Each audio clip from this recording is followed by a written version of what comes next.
Shalom, everybody. I know, no, people are not waiting for me to come here, but just I noticed that Daniel he took down his live stream.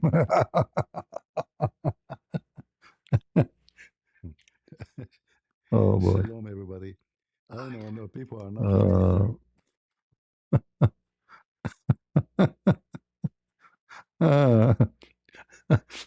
you know, I was seeing a comment in the chat in the text. They are saying Daniel he removed his live stream. I said, why? They must be like maybe mistake, you know. Like what? But then second person said the same, and then third person they say the same. I went there. It says private. This video is not available. I think he will put it back, but he would do editing so he can take the chat off. Ah. And it's possible that somebody after that too, and you know, he spoke in the mic after we left about Christian Prince. We don't know what happened. maybe somebody came to the mic and says to him, "You coward! Why you did not?" No, we don't have it all. You know, we have the time we were there. I did not record all. You know, but look how you see. I went. It says this video is not available. You know, it's gone. See? Let me show you. You can go yourself, check the last stream, is gone. There's no stream. Right? Video unavailable. This video is a private. Well, yeah, you took it off. Yeah.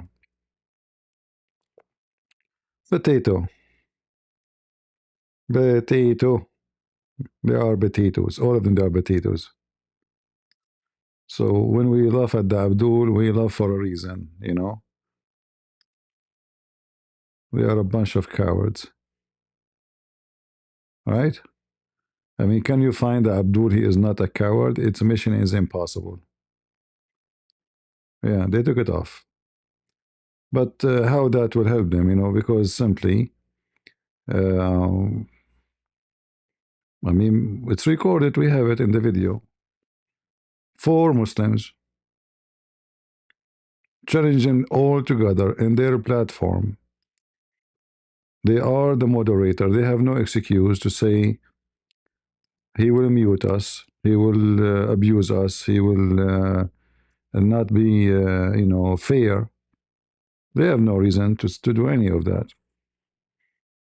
And as you see here, you know, I offer them once after once, all of them together. Do you dare? They do not. And now he removed his video. This is how coward they are. If you are an American who do not know much about Islam, they will be happy to have you, you know, and to make themselves like scholars who knows and have knowledge.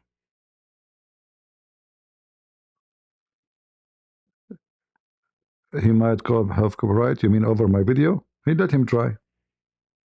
Let him try. Let him do it. Uthman, he did that before, the coward, but you know, he learned his lesson. That will not help him. That will make him look funny and stupid. All right? Yeah, he took it down. This video is not available. How embarrassing. You know, this guy, he was saying to himself, like, there's a lot of a stream. Why he's coming to me, you know? And let me act as if I saw nothing. Like, I don't see him. Yes, Jordan, I speak Arabic. Are you okay now? I'm an Arab, my friend. I'm an Arab from Pakistan. Like the previous Abdul who called me, he told me, do you speak Arabic? They are obsessed with Arabic. You see, they are intimidated with Arabic. if they knew you do not know Arabic, they will debate you because you are safe, right? Like, do you know Arabic? So I said to him, I speak Pakistani Arabic. Pakistani Arabic. Have you ever heard of Pakistani Arabic before?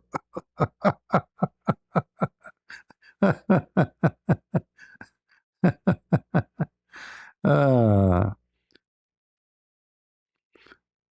yeah, I'm showing the whole page. They cannot strike me. You know, I'm showing the name of the, you see, the name of the channel, the chat. He cannot.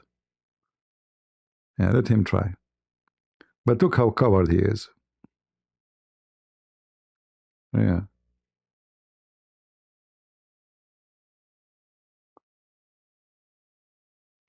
potato.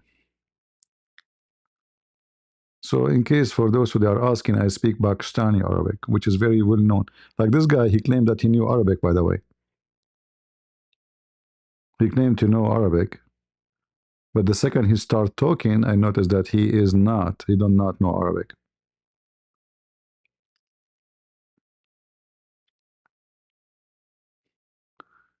You see your chat in this chat? No way. You see your chat in the chat? Are you serious? What? How your chat is coming in the chat? Something fishy there. Hold on. Do we have here a magnifier for this in this software? I'm not sure really. Uh, I don't know if we have such a thing. What is this here? Bad level, green screen. No, this is not what we want. So maybe we can zoom into the chat.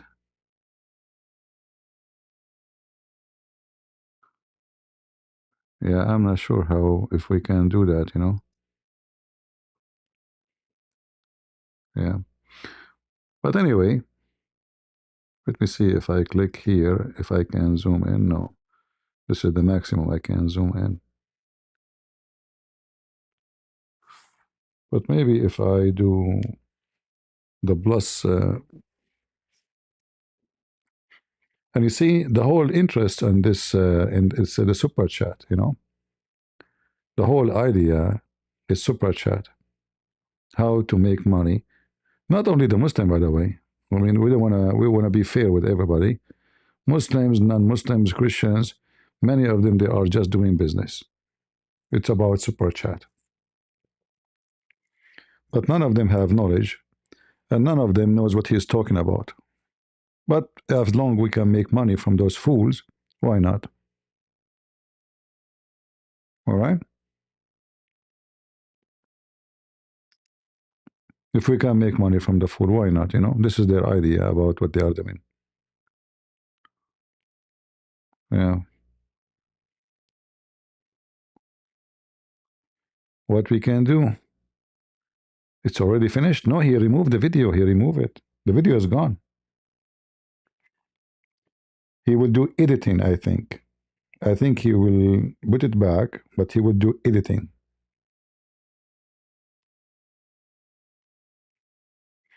And I like it when the Muslim, he asked him why you agreed that Muslims have low IQ. He said, well, because they do.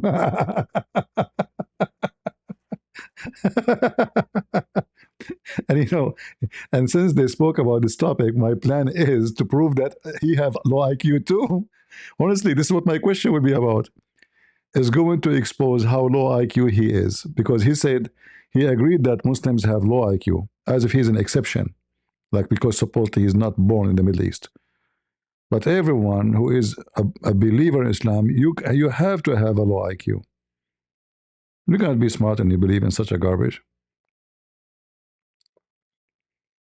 And now he took it down.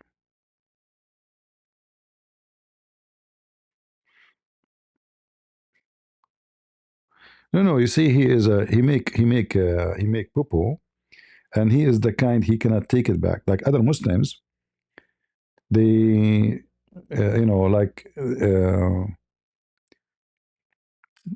they always find a solution to get out. But he is the kind, when he make a poo-poo, he refused to admit that it was a poo-poo. You know, he have too much pride. That's why he's stuck with the poo-poo he make. You know.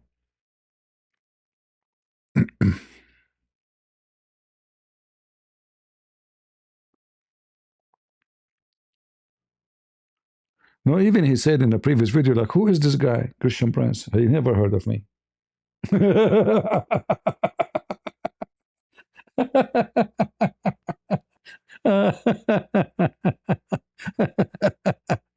like, who is this guy? I mean, the Muslim, they make a PhD studies about me, and he was this guy.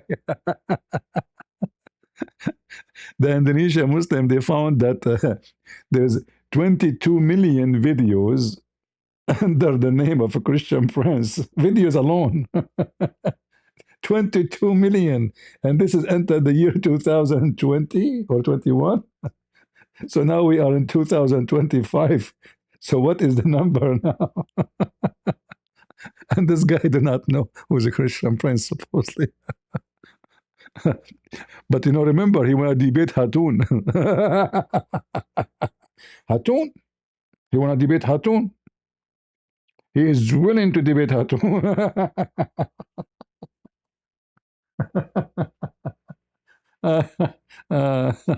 Lord have mercy. Oh, Lord. He challenged Hatun, you know, for a debate, right? So, like, are you kidding me? Fifi, he made 100, I don't know how many videos about me, and Daniel, he did not know me. I mean, they are so obsessed with me to the point 100 and how many videos refuting Christian Prince. It looks like there's nobody in the internet except me to refute. It's like Fifi saying, "Who is this Christian Prince?" You know, I didn't know him. You know. Oh.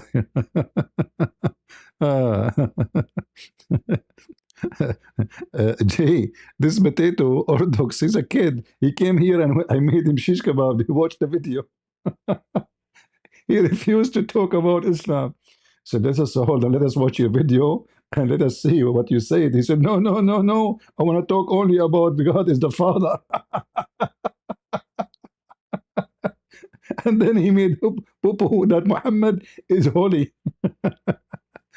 And then not only that, just how stupid he is, he quote for me a verse about liars. They accused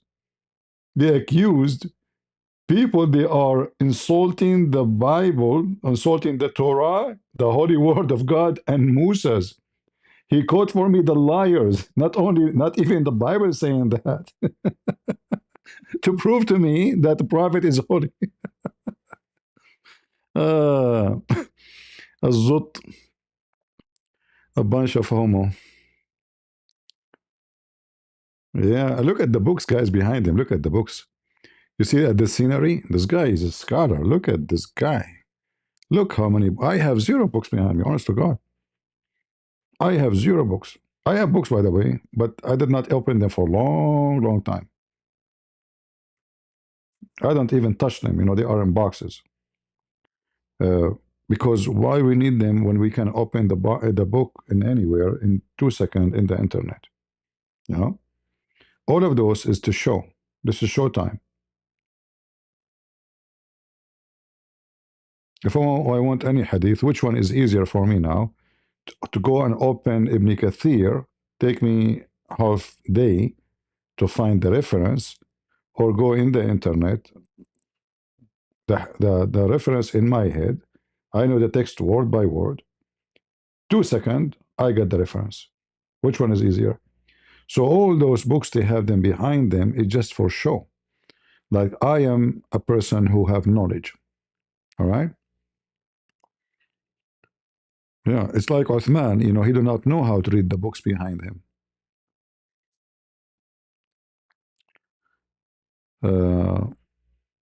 Yeah, he took it down. The video is down. Go check it out. The video name is what? Remember?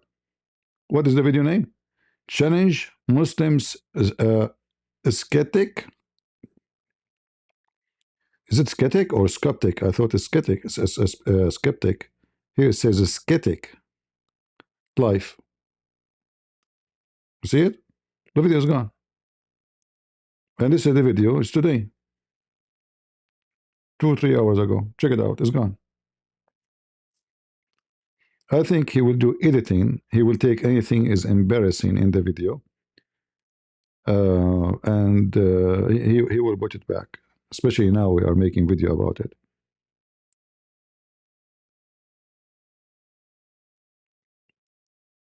Septic?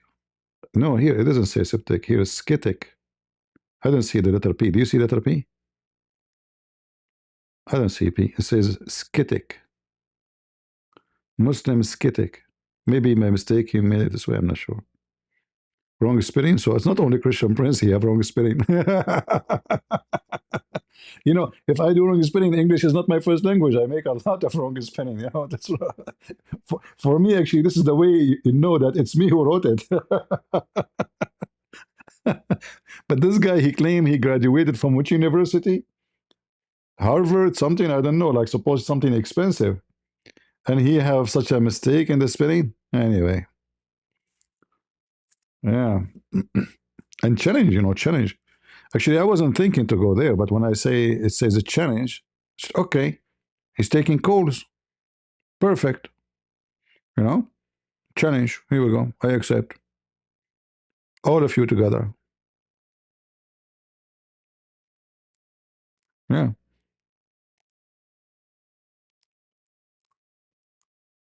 CP got him in spelling mistake. You know, if you write Arabic, by the way, if you write 100 letter, 100 word, it's normal for any Arab guy, to have maybe 20% of them is written wrong. It's normal because Arabic is very wicked language. Because even when you write the word correctly, you might make a grammar mistake, even if you wrote it correctly. so, so, but English is not the same as Arabic. I mean, English is way easier than Arabic. We can't compare. Yet this guy, he, you know, maybe he was fast, like he's trying to go life faster. Uh,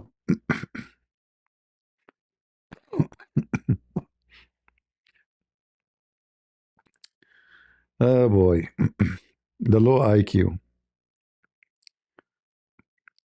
Maybe after he finished, he found many comment from Muslims about me underneath, or maybe Christians, and the chat is obviously exposing how coward he is. So he decided to, or maybe somebody even spoke about me after we left. You know, I don't know.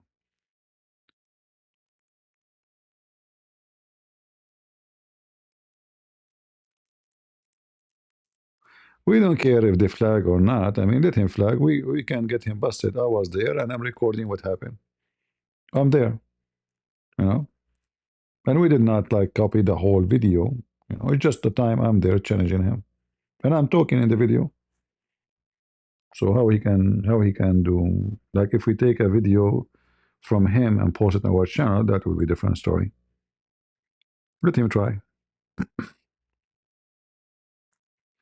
And the funny, they claim they have beard and etc. And I offered all of them, they were four. All the four of you, right? All the four of you, I'm here to crush you all. Take me to the stage.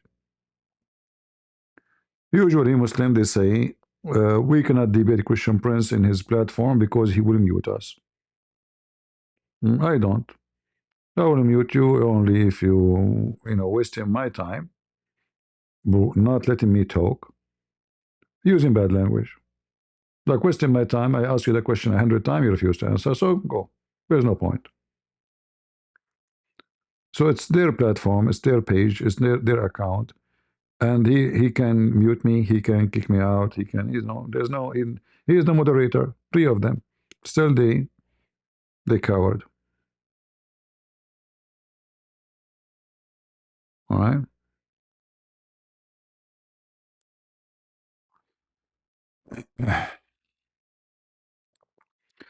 If it is someone else who do not know anything about Islam, they will take. He was taking people left and right, right? You see, he was he took even somebody as a Buddhist, but he will not dare to take me.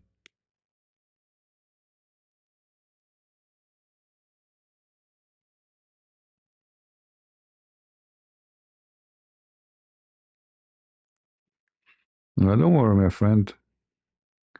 I know my rights. Let them try. But it's a shame of him to take the video down. You know? Even Zakir Naik, he took the video when I came to him, but we have it recorded.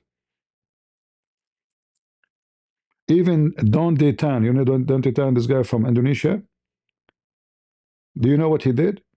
He claimed that somebody hacked his YouTube account, and he deleted. Look at this. Look at this lie.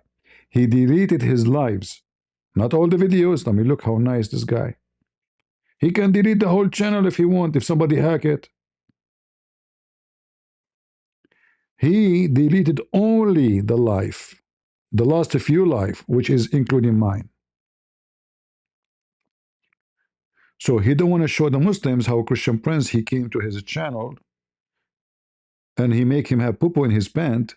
This guy do not know anything about Islam. He claimed to be ustad as usual. All of them they are, you know, scholars. All right. Yeah. And then he deleted. So it's normal, you know, they delete. Fifi, he can refute me. He want to debate me only face to face. But if he can debate me right now, what face to face, you idiot? Everybody knows I don't go anywhere. I don't go even to Christian inviting me for event. I don't go to Christians inviting me even for a Christmas.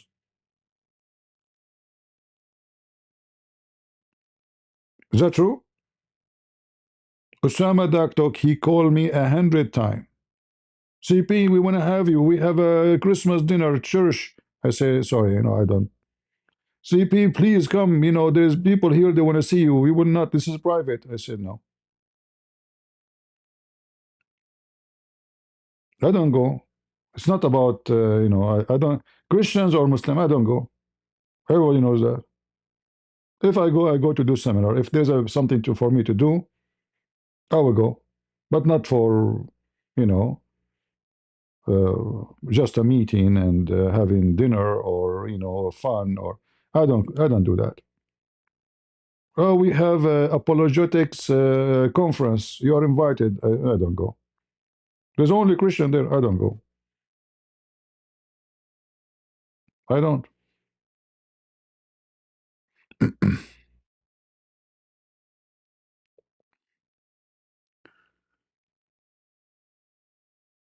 He's talking about splitting the moon.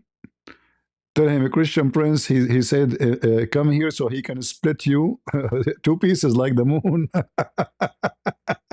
Fat boy. Like this guy, he said qadr, qadr. He don't know Arabic. He claimed to know Arabic. He said qadr. Qadr, which means pot. Tell him, come here because your ass is so big like a pot. Let us do barbecue, little kid. Splitting the moon. How you stupid idiot, you claim that the moon is split, but in the same time the Quran never says I put the moon together again. Okay, we split the moon. Okay, and so why the moon together again? And why nobody saw it? You see, when the moon is split, the whole world will be affected. At least those who they are in the same time zone, like Pakistan, India, Bangladesh, Syria, Iraq, Ethiopia, Egypt, and Mediterranean, all they see the moon in the same time. So all of Europe, Africa, half of Asia, India, Pakistan, Iran, all of them, they have the same time. So all of them, they would witness the same moon in the same time. Why nobody saw it? Oh, because they were asleep, CP? Christian Prince, You are so stupid. When the prophet hit the moon, everybody was leaving. Everybody is as a Quran, like everybody, like nobody at like nobody is let us say horny. His wife she wake him up. Hey, honey, let's make some babies. There's nobody outside like drinking some vodka. Even a drunk person, he saw the moon two pieces. Nobody saw it. Brother, nobody saw it because everybody, brother, and what Fifi said, Fifi he said because it was a second, a second, a second, like which, like which, like look how fast. So Fifi he tried to find a solution for it. He says because it was for a second. This is why nobody saw it. You know, $5. Thank you, brother, for having dialogue. Thank you for the $5. This is why I'm here. A bunch of fool. Ah, Lord have mercy. See, he's trying to. He said, "Oh, I did not look. There is super chat. Let me cover them up so they can donate more. Otherwise, they will not come here again." Ah, the Super Chat Society uploaded a video named Lily Dawah and the child marriage. Okay. If you know Robinson, if you have connection to him, tell him a Christian Prince invite you to his channel. I like this guy. I have a lot of respect for him. He is like very consistent, and it doesn't matter how much you throw at him, like it doesn't affect him. They arrest him, they take him to jail. He is very consistent. He's very. I like to see, such a kind of a character more and more between the Christians. Because the whole idea of taking you to jail or trying to use law against you is to try to intimidate you and force you to change course. Do we agree? That's the whole idea, is to make you to change course and not to talk about their garbage and not to expose them.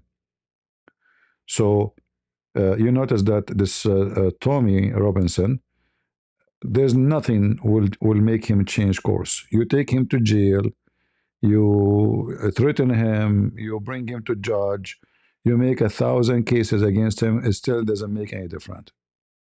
All right? Daniel, please do debate Kafir Christian Prince. Look at this here. Daniel, please debate Kafir Christian Prince. I don't know who is this guy saying that. He's a Muslim or a Christian. I'm not sure.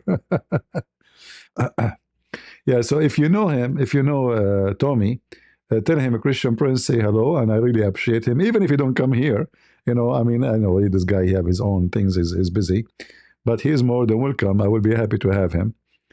And just tell him Christian Prince, say hello. I'm sure he knew about me. Yeah, they try always to intimidate you. When the Muslim they say we know where you live, we know, etc. It's all about. It's a process of intimidation. So through the years I'm doing what I'm doing, uh, they did everything in their book to intimidate me. You can imagine what can come to your mind. But then by time they learn that this guy, the more you try to threat him, intimidate him, the more he go aggressive. It doesn't work in that way with me. If you threat me, if I'm going to go now for 15 minutes and somebody come and threat me, I will stay for 10 hours. It worked the opposite direction with someone like me. And this is why I like about this Tommy Robinson. It doesn't matter how they put on him, it doesn't affect him. It do the opposite. And in fact, just to show you how stupid they are, the more you, let us say, uh, you try to intimidate him and put pressure on him, the more the public support him. You know what I mean? It doesn't work the way they are trying to. They thought by putting some pressure on him, they can intimidate the rest who they are supporting him. But it worked in the opposite way. Like now, if the Muslims say the most wanted person for us is a Christian prince, what that would do for the Christians will notice, oh, this guy, we should support him. Then he must be so good, to the point the Muslim they put him in the top list. So it worked in the opposite way. So if you know him, tell him a Christian prince, say hello, and if you like to come, he'd like to come and join us here live. He can communicate me in Patreon or any ways he wish, and I will be happy to have him. Even though you know, usually I don't really, you know me, I don't have guests and other stuff. I don't do them. But this guy, I really like him. He is very. I find him very unique, you know, between the rest. To make it simple, CP, I can show you Bible talking about Muhammad. You want to challenge me to show you the reference? Okay, you want to call me? Heart? Do you want to call me to show me the reference about Muhammad? Even though I wasn't planning to stay here for long, but I can take you. Do you want to call me? My friend Veritos, I'm not sure how to say your name. Do you want to show me and call me? Muhammad in the Bible? I like to see it. Man, you will destroy the Christians if you show us.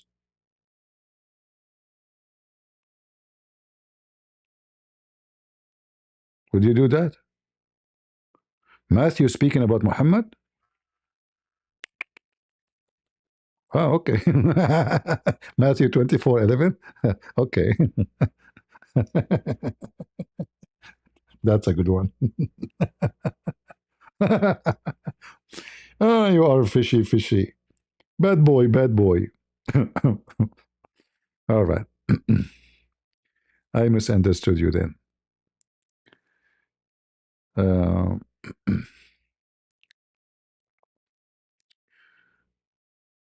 yeah, if there is any Muslim, you know, would like to say it to us, why Daniel, he deleted his program, brother? Why in the world Daniel would do that? Do you think he is terrified?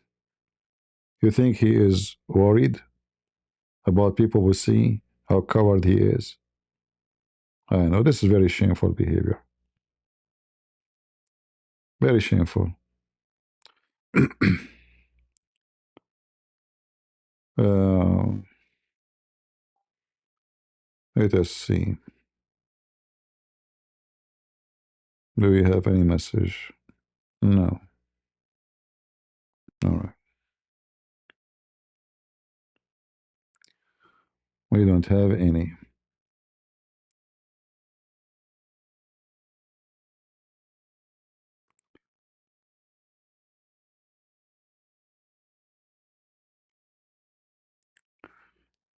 Yeah, for sure, Muhammad is in Matthew, which is a verse speaking about false prophets. No,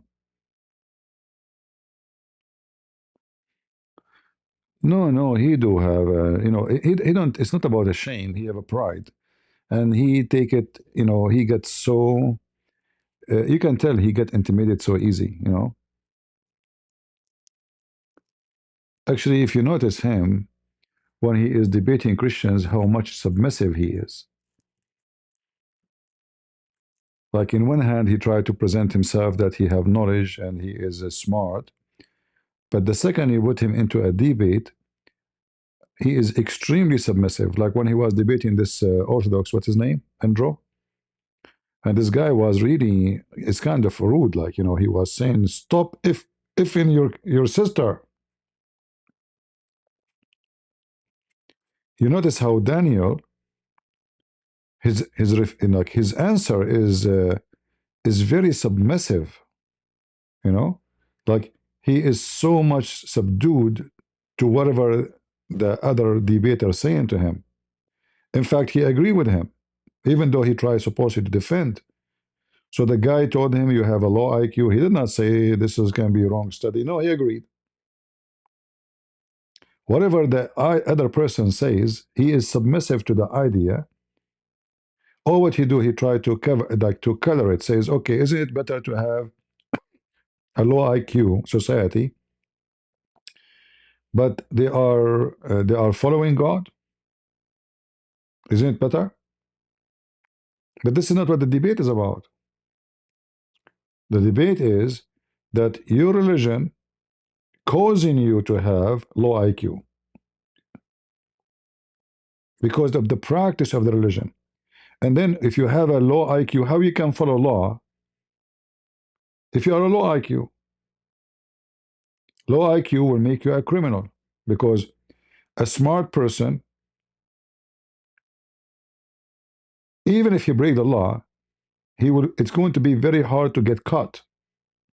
But a low IQ, he will not even understand the law. So in order to follow the law, and he will not be able to be a good citizen because he's a low IQ. It's like explaining to someone is a low IQ why you should not cross the street when it is red light. He will not understand. He will cross the street.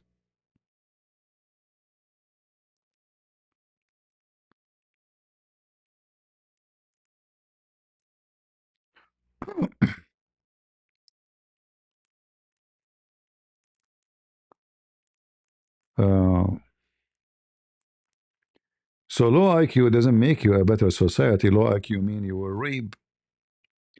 Low IQ will make you act like an animal. Low IQ will make you not a civil person.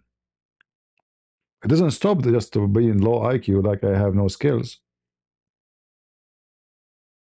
Right? Low IQ will make your street dirty. That's why street in Pakistan and those countries is horrible. If you go to any country, like you go even to most busy crowded, like you go to Korea, you will find people lining up behind each other in the line waiting for the bus. If you go to the Middle East, you try to get into the bus. How you can get in the bus? Seriously, how you can get in the bus? Shall I take you to Pakistan or Bangladesh? By the way, before I forget, please, guys, don't forget to support those Christians, poor Christians. Until now, we have only little money. You know, I promise them I will cover the cost for the center, even if it's going to be from my pocket. So if people do not support them, then I have to make it all go from my pocket, which is going to be very heavy on me. But I have to keep my promise. So the link is in the info, you know. Until now, we have only 103 members, and the total is uh, 1,380. Now, this is not all the money they got because look like the gift is not mentioned here. So I'm assuming it's now maybe in the 3,000. But it's not right after all what we said, only 3,000. This is for orphan, for widows. It's not for fun. It's not for party. You know, when David Wood and Apostate Prophet, they made a private GoFundMe for this woman, Lubna. And the Christian, they start giving 25, 26, 27,000 for Lubna. Why we don't give so to children's? Why there they can give to Lubna 25, 26,000? When this guy, Apostate Prophet, he wanna move just from a house to a house. He's a man, he's a growing man.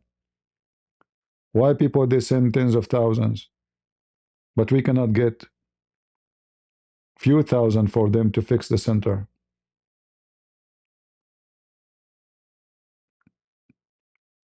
Can we make it like 6, 7,000 at least? So I hope people will help. This is a center will take care of children and women who suffer from trauma. They are victims of war. And it's not only for Christians, everybody is welcome. And the center will be used for for that purpose, but in the same time, they will preach the gospel for those people. Like the name here is a center of hope, you know. So this is like Ukrainian language. That's why they have to use this.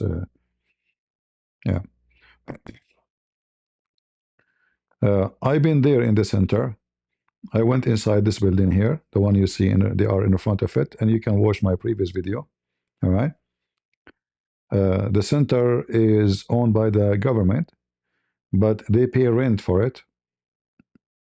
But the rent is not too much big compared to other because they are charity. Uh, but the building inside, there's no heating, there's no wiring, there's no electricity, there's no water, uh, and there's neat furniture and like education equipment. And then after that, they need support for those who don't want to work there to give them salary. So I hope people will help. All of those you see in the picture, they are volunteer. Everyone is a volunteer. And the idea of Patreon, it's not their idea. I'm the one who asked them to open Patreon. And I am the one who told them I will support you. And I am the one who promised them I will not let you down. All right? They never asked me for a penny. I go to the church like everybody. I did seminar there, They never asked me for anything. I said, I saw their activities feeding poor people, and you can watch my video about it. I saw what they do, many good activities, offering shelters. When the war started, they did a lot of work. Uh, so I asked them what activities you are doing these days. They said we want to open a center. Just okay. When is going to open? They said, well, trying to fix it. It's there is no heat, there's no electricity, there's etc. I said, so why is not open yet? Why you don't do it? They said, well, we need to have a budget. I said, okay, you know what? Why don't open Patreon, and I will do my best to cover up fixing this center. So it was my idea. It took them more. Guys, do you remember when I was in Ukraine? 2 months we are talking about this, and I left, and still it's not ready. 2 months I'm asking them to open the account. You can tell they are not really. They are not after money. Even though I told them we open Patreon, we can send donation. I keep asking them. I keep reminding them. Nobody speak English. They are not, into this donation. They have no idea what it is. So it took long time. The last day I was in Ukraine, if you remember, they gave me the link, and then they told me don't publish it because we need the approval. The elders, they need to meet, and they need to agree that we can collect donation. And then the donation will be under the supervision of the elders to be sure where every penny is gone. It's not like for one person going to his pocket. It's coming to the church, and the money will be spent by the approval of the elders. So every penny will go to its place. So even after this, why I did not publish it until I came here, and I say, "Is it ready now?" They said, "Yeah, it's ready." So then I made a video about it, if you remember. So I hope we will be able to help them. I just wanted to remind you, you know, maybe they have more pictures. I don't know. It says 9 of 13. I think they are the same pictures. You see, they don't even know how to add pictures, like they add in the same pictures. So 13 pictures, but they are the same.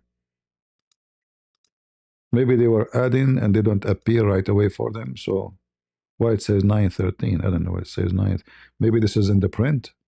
Or maybe in the print here, yeah. Only 2 pictures. Okay.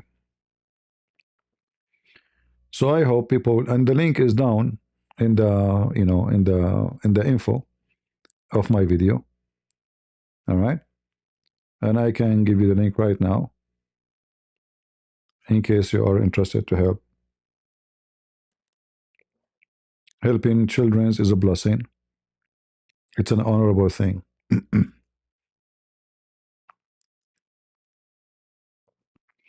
And I will be sure that as soon they fix the building, We they will I will ask them to make a video, so we can publish it and show you what they have done with your help. All right. I hope many of you will do some help. All right.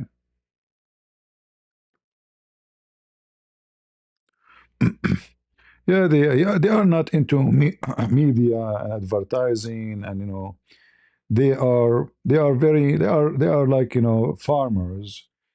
Uh, I don't know how many of you saw me around the church. I showed you the street. It's like a village. It's a village. It's not far from the city, but they are very simple people. This is why there's only two pictures. The rest you can find it in my channel. You know, and this should encourage you to support them. You can tell they are not really uh, into the business donation, like oh, support us, let us make money, let us. They are very simple. It took me more than 2 months to make them make this account, and I was the one chasing them to the point as I was saying to myself, I mean, how many times I need to ask them? I better not to stop. It became like embarrassing.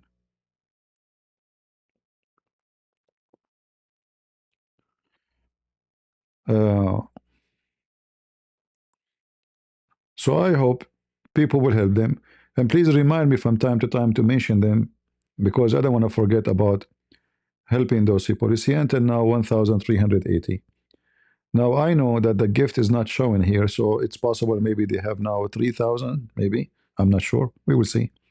But still, it's little. 3,000, what 3,000?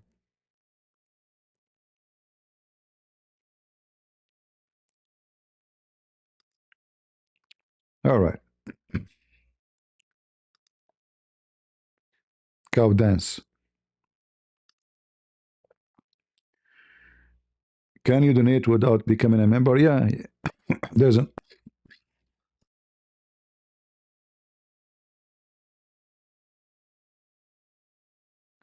Sorry, I have to block the microphone. Um, yeah, you can go in the page here. There's an option for gift. You see it? See this gift?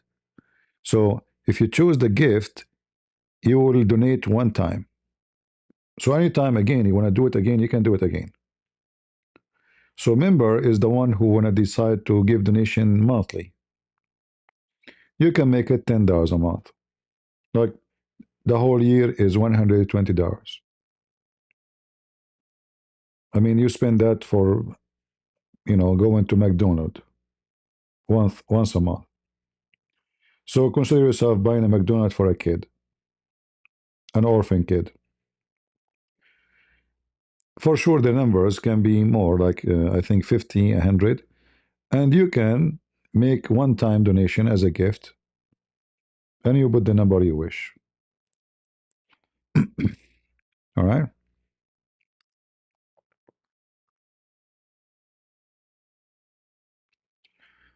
3,000 in Ukraine is 120,000. Uh, that doesn't make any difference. Still the 3,000, 3,000. What about we say in Korean? That will make a million maybe. Who care? In Turkey, maybe they will make 50 millions.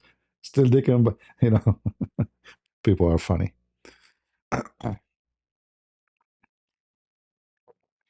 Like a brother, it's 120,000 in Ukraine. But what difference going to make? Still is the same. It's $3,000.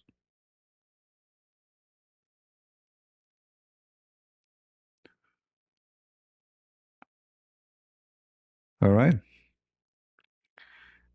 Actually, record the last 40 minutes of the life in which they said pretty interesting things. Let that no Christian came to talk. I can send it if you need. Well, if there is something important, you can tell me. I mean, we can see what it is. But if there's nothing really serious, but obviously this guy, he took it down. You know, this coward, he took it down.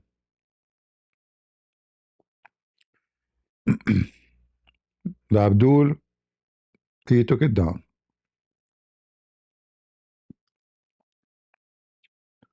He's a potato.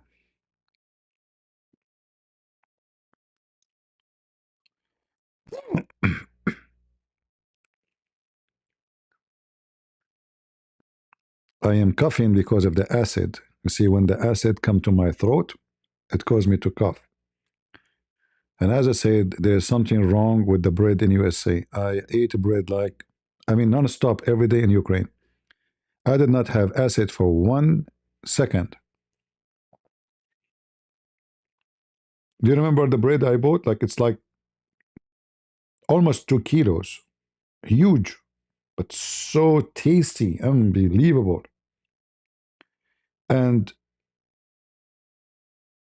I did not even have acid for a second. Every day I buy some bread. I mean, the bread there is so delicious, it's so cheap. You know, Ukraine is the is the farm of the bread for the whole world.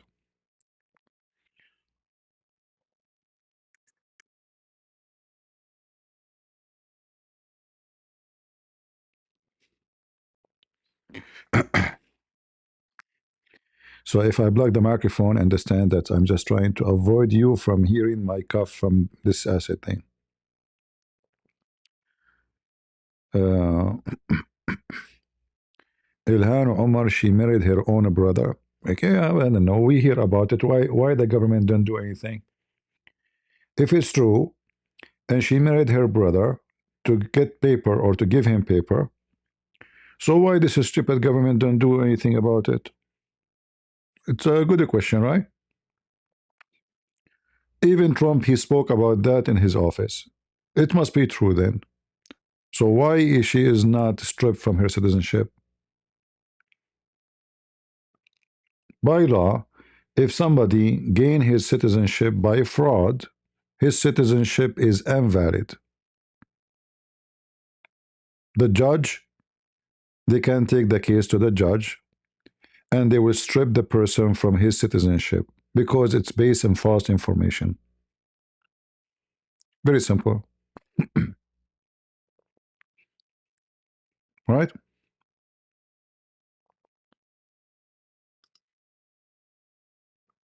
So why they are not doing it? I don't know. I hope they will do it.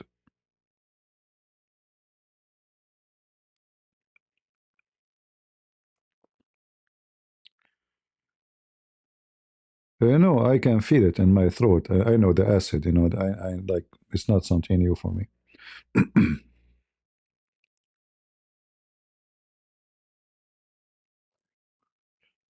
Yeah, but imagine how much they do this stuff. You know, they keep bringing people from Somalia, and there is something else. I hope Trump he will be able to succeed to do it. Is to stop the birthright. Those Muslims and everybody they come to USA as tourists. The wife she will deliver her baby within a week or two.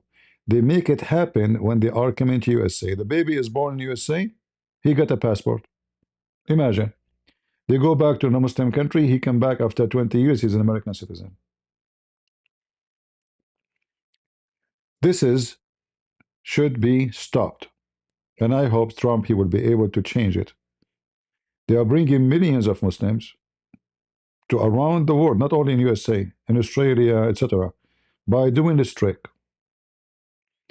The sister, she invite her sister. The sister, she is a pregnant. The sister is coming to USA. The sister delivered the baby. The baby is born in the hospital in USA. Citizenship is born with it. Citizenship should be granted for somebody. His parents are exist legally in the country. At least they have a green card. If you ask me, I prefer if they have citizenship, not a green card. Because of what if they lose their green card? And then, if the parents they gain their citizenship during the childhood of this person, they should grant the child automatically the citizenship if he's underage at that time.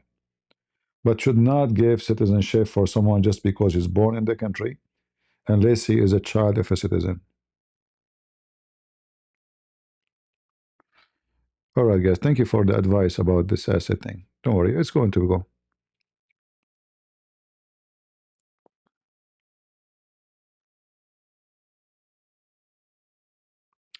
I know big fraud. Not only that, all of them they live. Most of them they live under Section 8. The free housing, free apartment, free electricity, free water, free health insurance, free school, free medication, everything for free. And then, actually, I saw a video. A guy is from Minnesota. He's African American. He said he worked as as a maintenance for this Section 8 buildings. He say all of them they are in Section 8. He says from every 10 people who they are under Section 8, 9 of them are Somalian. From every 10. And then when he go outside, he see brand new expensive cars. So how someone is living by welfare, yet not only they have one car, he said he saw some guys, they have many cars, not one. So they get the free housing, free education, free, and then they make money from a scam, and they get rich, and all of this from the American tax. And they are doing the same in Australia, the same in England, the same. If you remember this terrorist, they have a documentary about him. He have 4 wives, but all of them they registered themselves in Australia as single mothers. Why they do that? Because when she is a single mother, she will receive support from the government. So the guy he just sleep with them, make babies, and he don't need to spend money on them. They got a free housing, free support, free child support, medication. The mother she became like their nanny. She got a salary. This is what the Muslims do. So the system need to be changed. Otherwise, actually, the reason they are coming to your country is because of this. If you make them work hard, they will go back.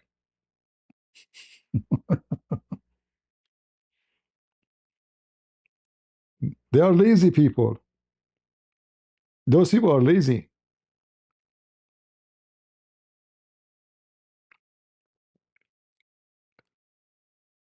But if they get everything for free, why not?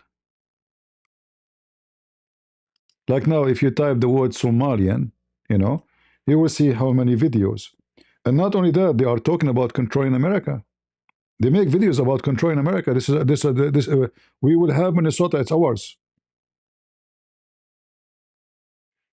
Imagine they are making videos that America is ours. It's not yours. We took it. Minnesota is ours.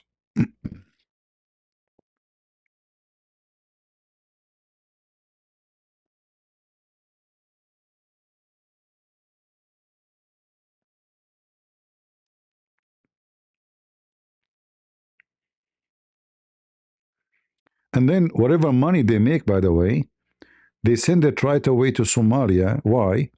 Because they knew that one day they might get caught. Okay, take me to jail. I serve and then I go back home. I'm rich. You see why they want to send all the money to Somalia? They don't keep it in America. They keep only what make them enjoy life. But the real money will go right away to Somalia. You walk in the city of Minnesota, you will find nothing but Somalian.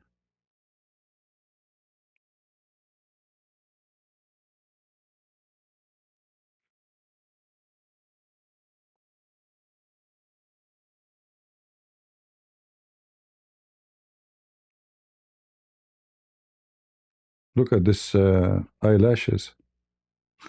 Look at this fake eyes. Fake makeup. She have boing, boing, boing 7. She spent 10 hours doing makeup. uh, yeah, this is the supporters of Ilhan Omar, the Somalian. Somali American heroes. Yeah, they support terrorism. At the same time, they say American heroes. True story.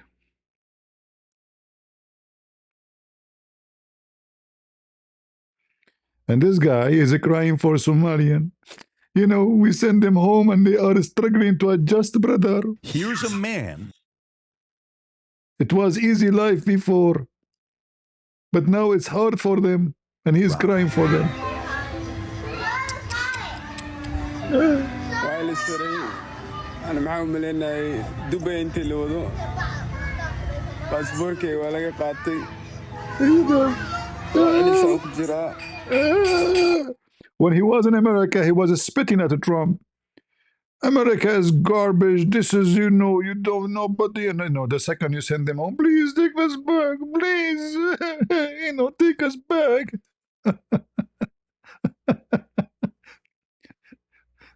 By the way, there's a lot of hypocrites, not only Muslim, by the way, Middle Eastern Christians. I don't know if I told you, I think I told you before. Once I was invited with some Middle Eastern Christians. I don't know them really. I just met them somewhere. I don't know. And they invite me for a dinner. So we went. The first guy in Jordan. I live like a king. I have a villa. What this country is about? There's no life here. The other guy, brother, I'm the same. Beautiful life. What this is America? So I'm listening.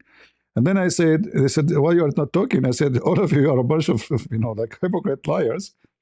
As long where you're coming from is so good, why you don't go back, Mr. King and Mr. Prince, Your Highness, you know? Why you are here?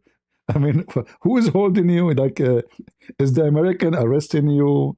Do you have a passport? They said, yeah. I said, okay, why you don't go? Go to Jordan. It's a beautiful Jordan. Just a flight tomorrow, you know?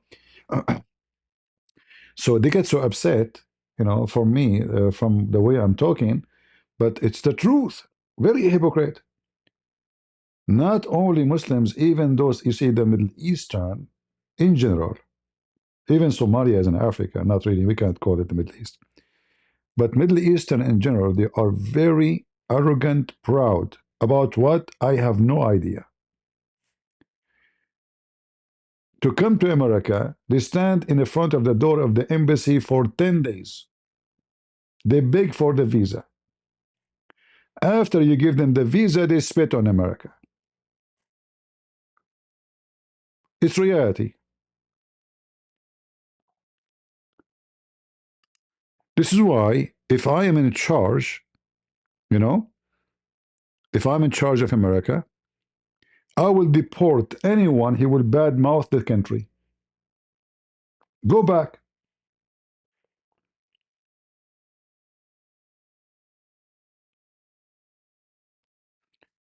You know, if I, like, I don't know, I mentioned to you before, when I came to the state, I came here to stay for a few days. It was for a New Year, Christmas and a New Year. When I applied for the visa, I was doing my master degree, and I am not planning to stay in the state, you know. When I went to the embassy, the lady, she asked me, you know, they ask you questions like you are single, you are young, etc. So, okay, how much money you have? I said, why are you asking? You want to marry me? And I was hoping by saying that she will refuse me to get the visa, because the one who insists I should go to the state for the weekend, for the Christmas weekend, is my mom. She gave me a headache. It's okay, you know, I will go. I will not take with me any document. I will take no papers. I will not take bank account. I will take nothing. In fact, I was going in a hunt, and then I remember in the last moment that, oh, I have an appointment in the embassy. I went in the embassy wearing my vest. My vest is dirty. My jeans is dirty. I don't even have the fees. Like when they approve my visa, I don't have the fees in my pocket. There's a guy who's with me. I ask him, "Do you have money? To pay for?" So anyway, after I stand in the window, she said to the guy next to her, "Do you see what this guy said?" He asked me, like, "Why you are asking me, you want to marry me?" So they laugh. I thought she got upset, and I was happy with it. Like, okay. Uh, uh, so you don't have any document? I said, "Why I want to bring you document? That's it, my passport. Give it to me or don't give it to me."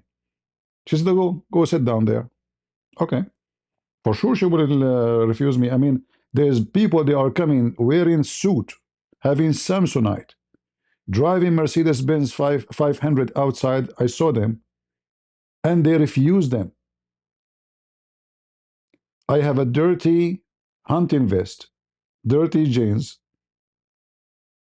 I have no document except my passport. I have no bank account, and I made fun of her.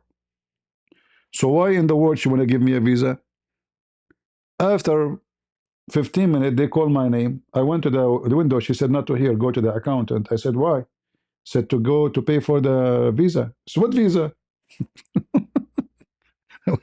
What visa? Said the visa. Said, "You gave me the visa?" I said, "Yeah, you approved." I went, "What?"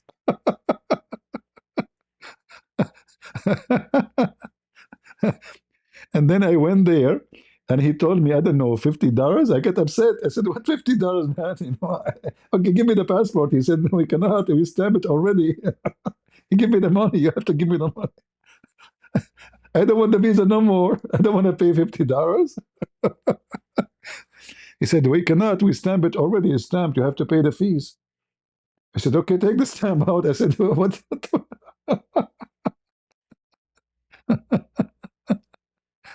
Like, take the stamp off, man. Take your stamp and give me a break. I don't want to go to America. I came here because my mom, she gave me a headache. Anyway, I got the visa. And then when I went outside, they gathered around me. They said, "How they give you the visa? We were watching you. You have nothing with you, no document. Do you know her? Is she like your family or something? You are connected?" I said, "No, I don't know. I don't know why they give me the visa, honestly. Don't ask me, please." And the funny, I never applied for a visa to any country and I was rejected. I applied for Schengen before I get accepted. Even in the French embassy, the French consulate, I did not understand what he's saying to me. They have a French accent. So I said to him, "Excuse my French," which is an insult for the French, but I don't know. I just know a little English.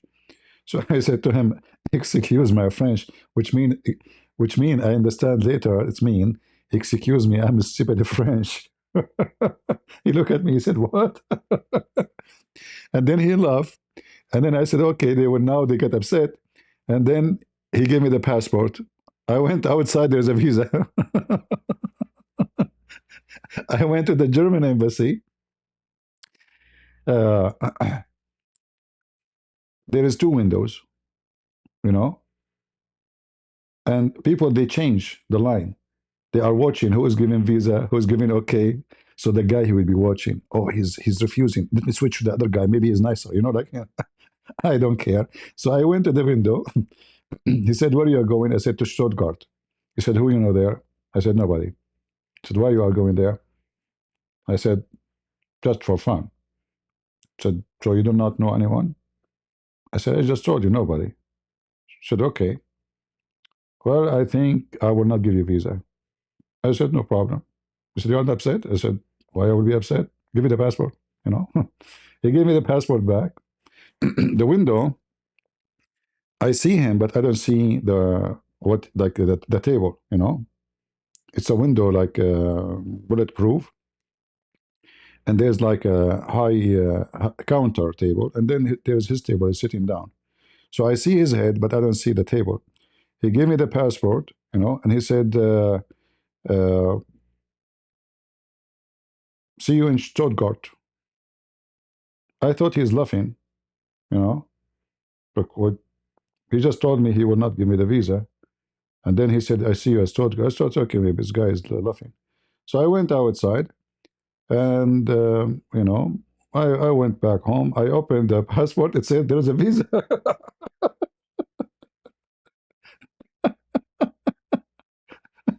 I got a visa. And the funny at that time, even now, I mean, it's getting so hard. If you are a Middle Eastern and you are a single and you are young, it's mission impossible to get a visa. But I never been rejected. And I have to say to you, I'm a believer. I believe the Lord. He is the one who made them give me visa wherever I go. It's not me.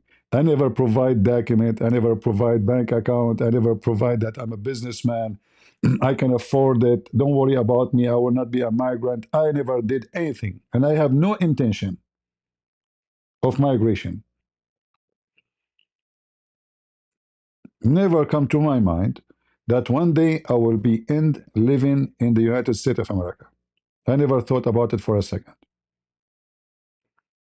But I believe that the Lord, He wants me to be in a place. So the visa is given to me not by that women, it was given to me by the Lord.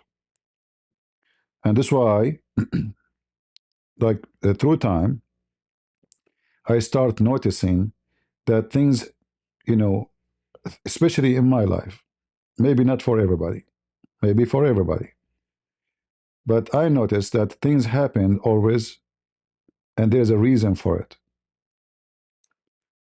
I don't believe in destiny, you know, but I believe that God always can intervene in your life and He can make your life go in some kind of direction.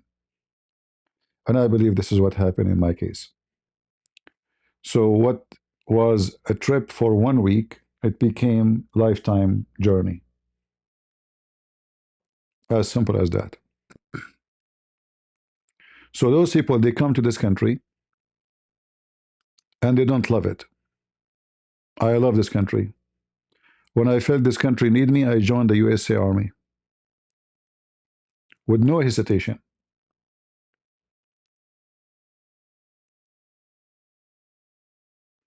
No recruiters come to my door.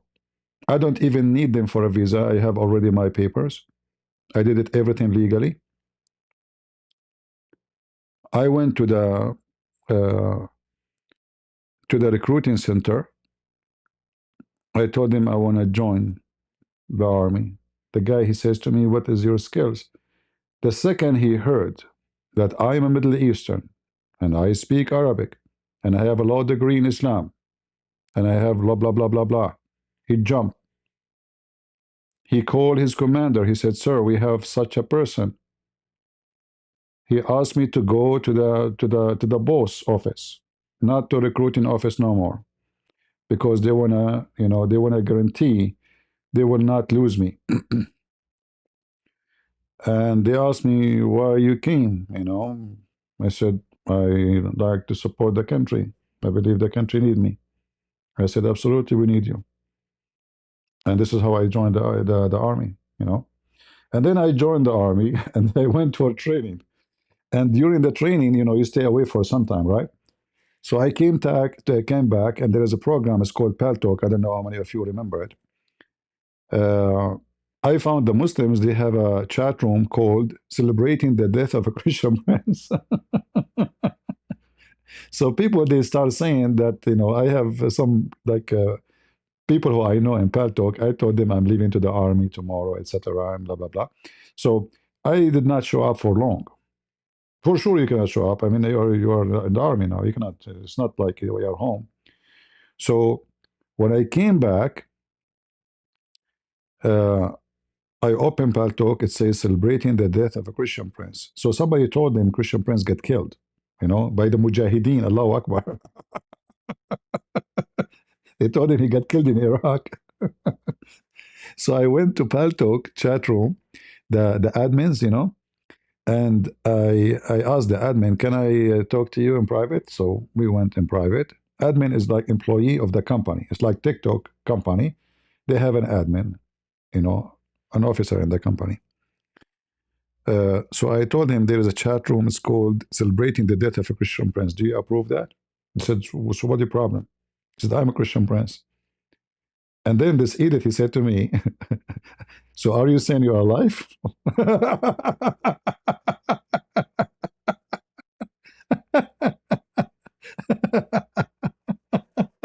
He said, "What?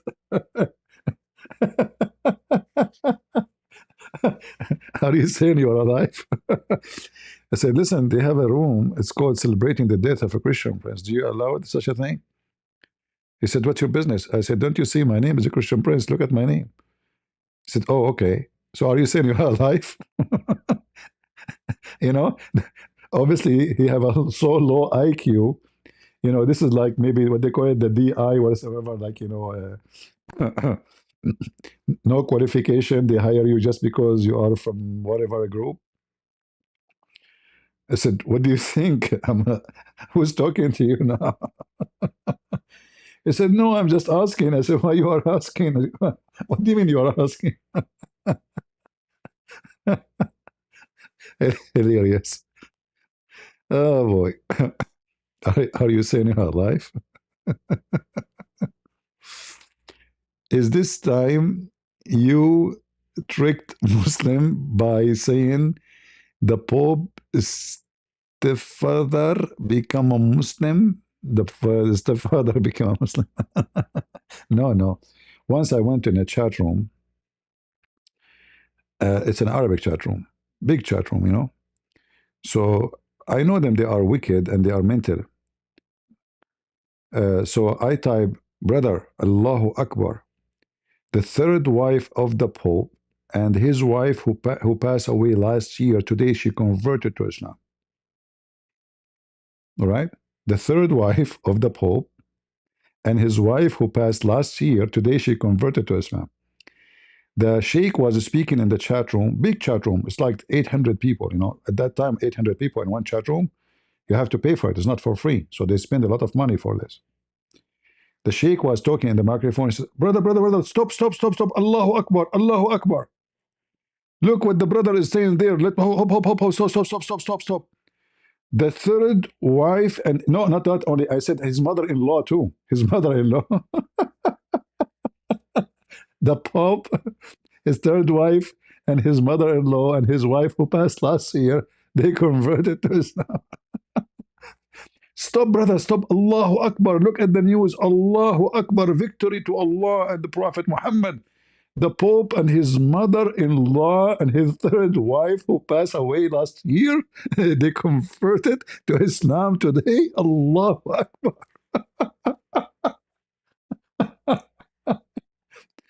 And the chat room went crazy. Everybody typing Allahu Akbar, Takbir, Allahu Akbar. And then the guy says, "Brother, come here and tell us the news, brother."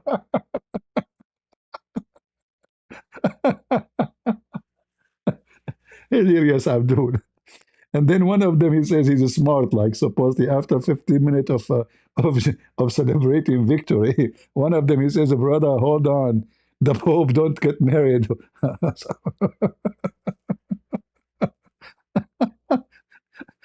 Ah, Azot community. All of you are a bunch of Azot, low IQ. And they told him, "This guy is a Christian prince. You don't know him."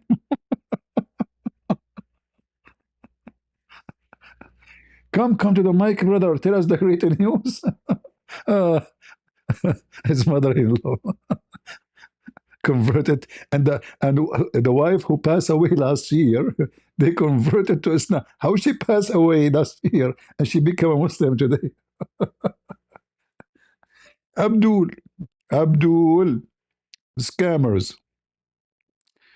Look at those Somali migrant tied to fraud scheme on balance. For sure. I mean, they are very good. They are very decent society. Uh-huh. U.S. federal agent targets Somali migrant.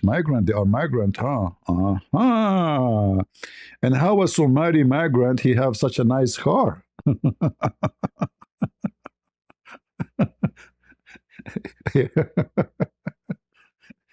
Get them Somali migrant. And those people, they are coming to support the Somali migrant, brother. Look at those white people. Look, look.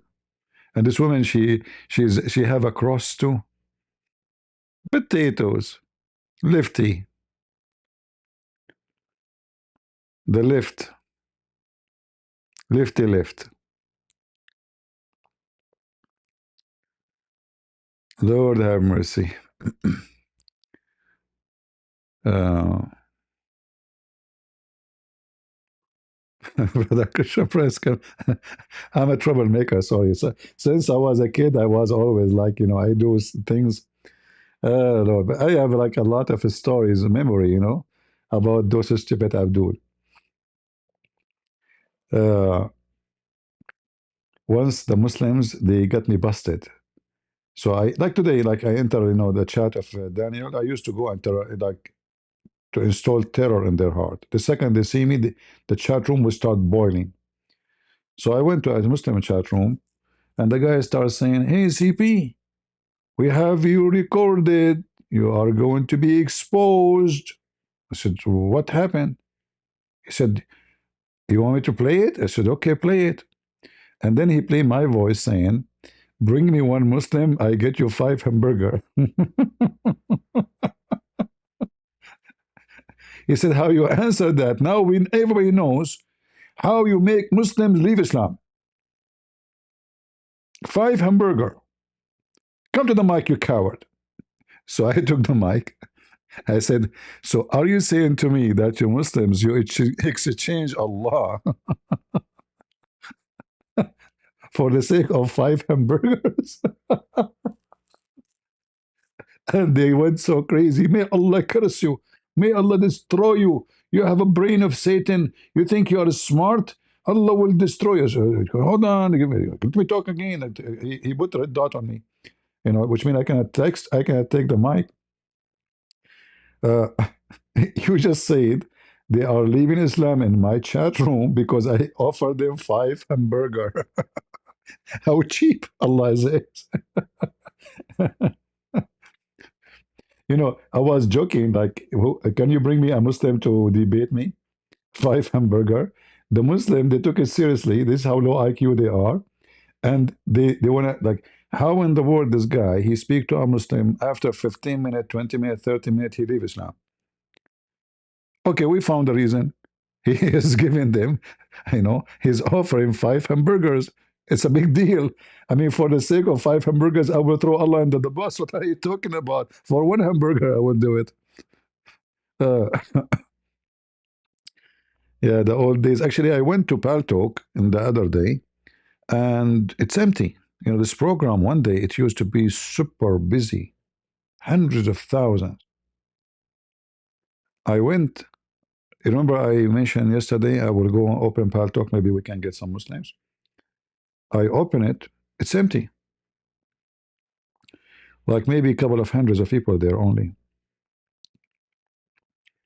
But one day this program was the same as TikTok today.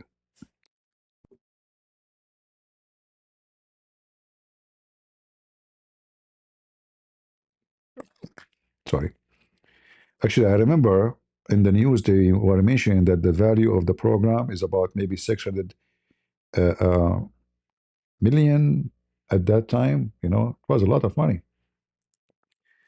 But obviously today it's totally empty. I think TikTok and YouTube and those, they killed it. But it was the only powerful program actually compared to others.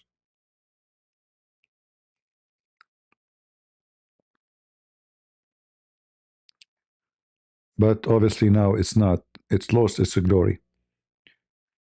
You see, those internet business, they have no future. I believe YouTube one day is going to be out of touch because something else will take over. Like every, let us say, 10, 15, 20 years, there's something will come and then will overcome the previous one. Uh, TikTok, uh, the American companies were pushing Trump to block it because TikTok is killing their business, advertising, making money, creators, publicity. It became like a rocket. So Facebook, YouTube, Twitter, all of them, they were suffering, struggling because of TikTok. And then they come to the solution. Okay, what about we buy it? And this was what happened. They wanted to block. Like imagine it was a safety issue, TikTok, but now it's not no more. So they were using any execute to shut it down so they can gain the customers back. For TikTok is still a lot. There's many people don't go to YouTube no more. TikTok is the most popular. But for me, TikTok is sick. A lot of horrible things in TikTok. Sexual, garbage, disgusting, stupid. In YouTube, there's a easier way to filter. In TikTok, to just throw at you whatever come in the way. So if you have a children, you should not allow them to go into TikTok. It's horrible. Very horrible.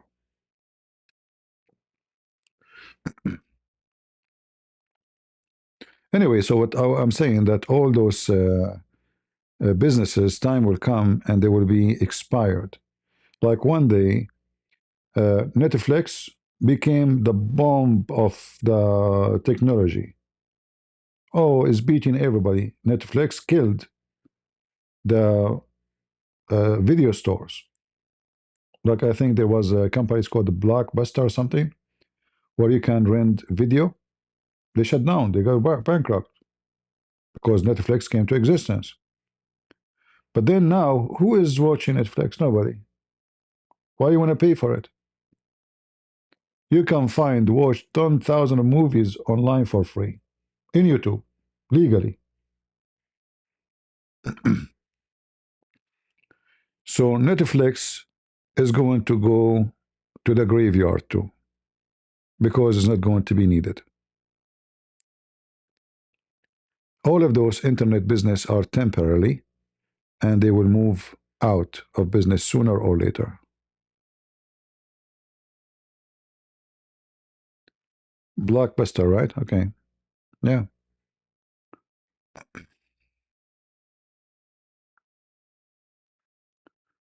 Actually, I watch a video, as long as we are talking about free video. It's called The Chinese Widow. The Chinese Widow. Anyone saw it?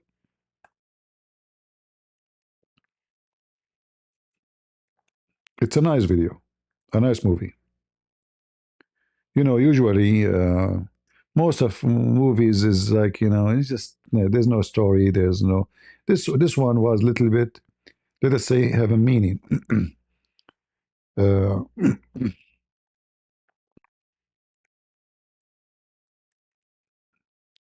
Chinese Widow.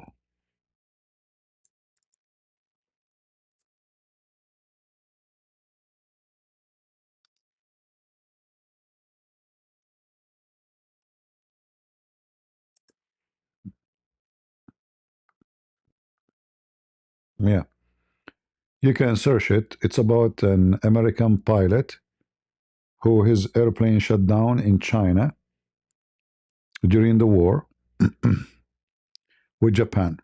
Japan was occupying good part of China or all of China at that time.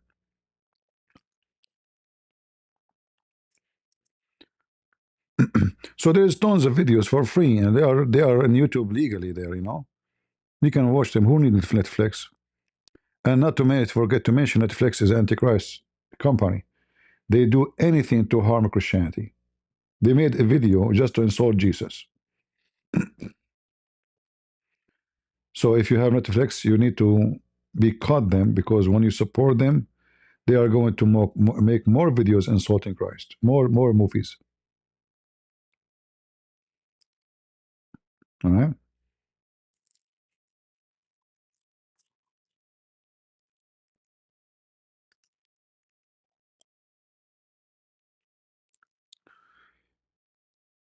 Uh,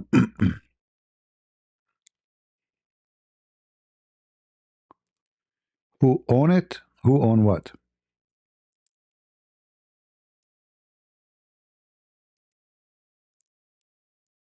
You mean Netflix? I don't know. Whoever own it, he is wicked. Most of the media companies are owned by people who hate Christ and hate Christianity.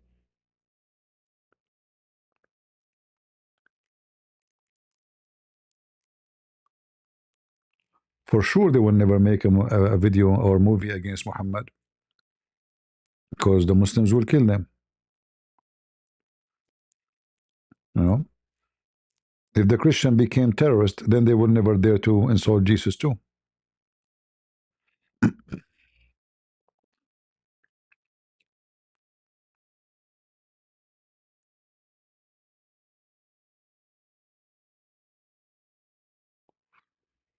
To prevent Jesus crucifixion.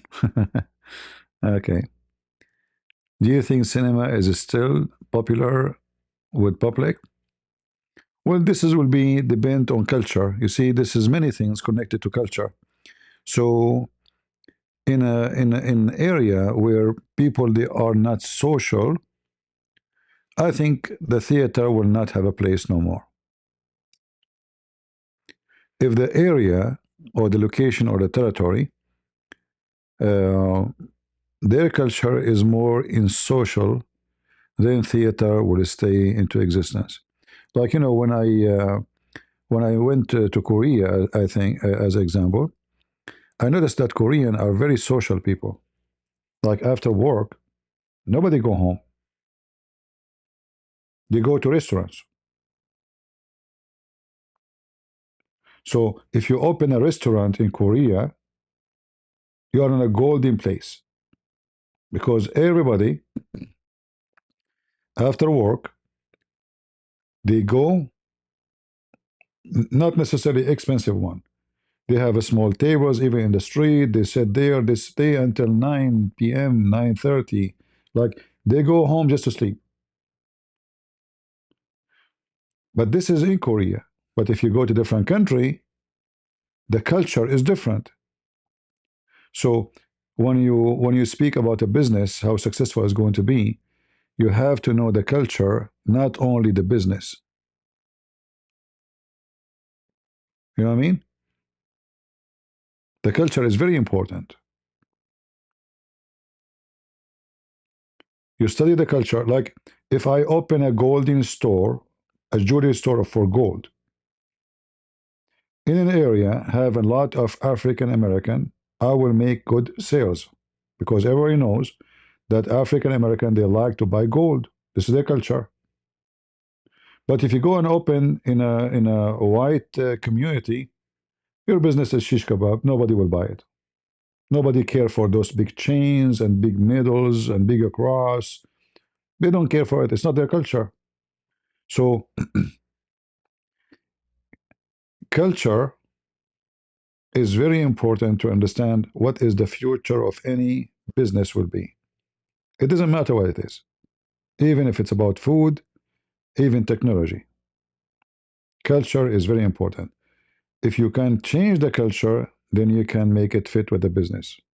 But usually, uh, some kind of culture they stay and hard to defeat. Have you heard of new movie called The First Christmas?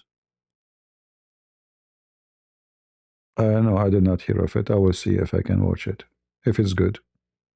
I don't watch really movie usually, but sometimes, like I want to take a break. I'm tired from talking for many hours. I watch something. As you see, YouTube is full of stuff, and it's for free. But don't you think social media and the internet have influence on the culture? Sure, but the influence can be differ depend in how empty the society is. So if you are if you are born in a family, the parents are dumb, and they are woke, and there's no control of what is right, what's wrong, then anything can influence you, not necessarily the media. Anything. Because simply you don't have the immune system.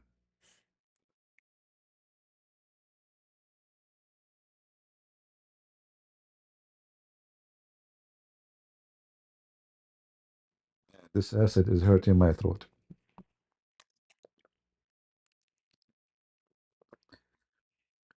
All is about how much ready you are to receive influence. I came to the state, I live in the state for many, many years.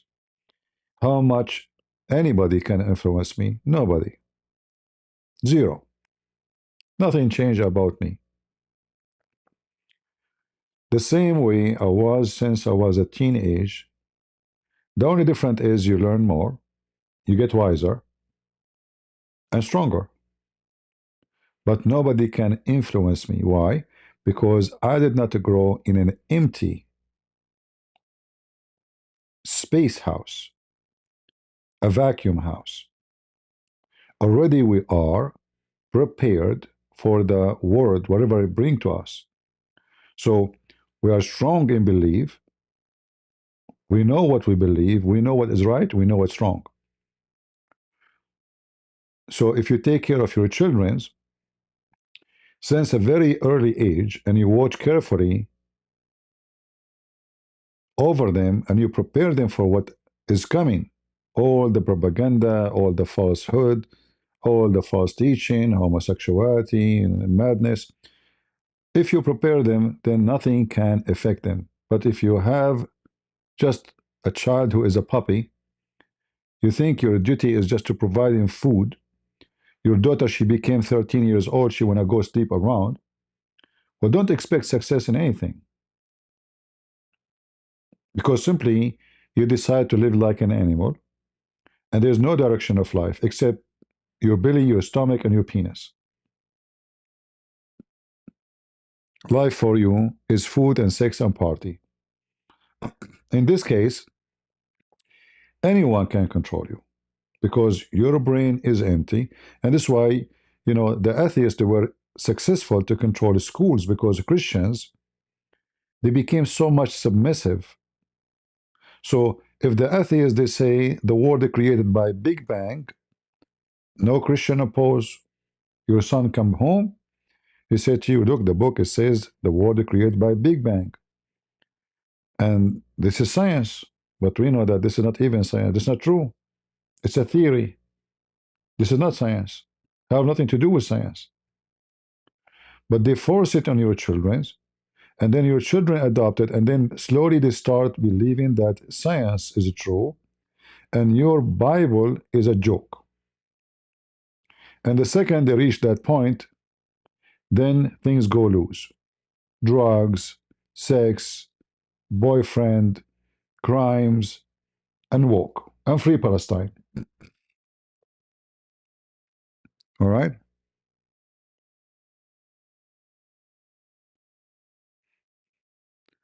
What do you think of Curry, like, you mean country like India? I don't know what you are saying.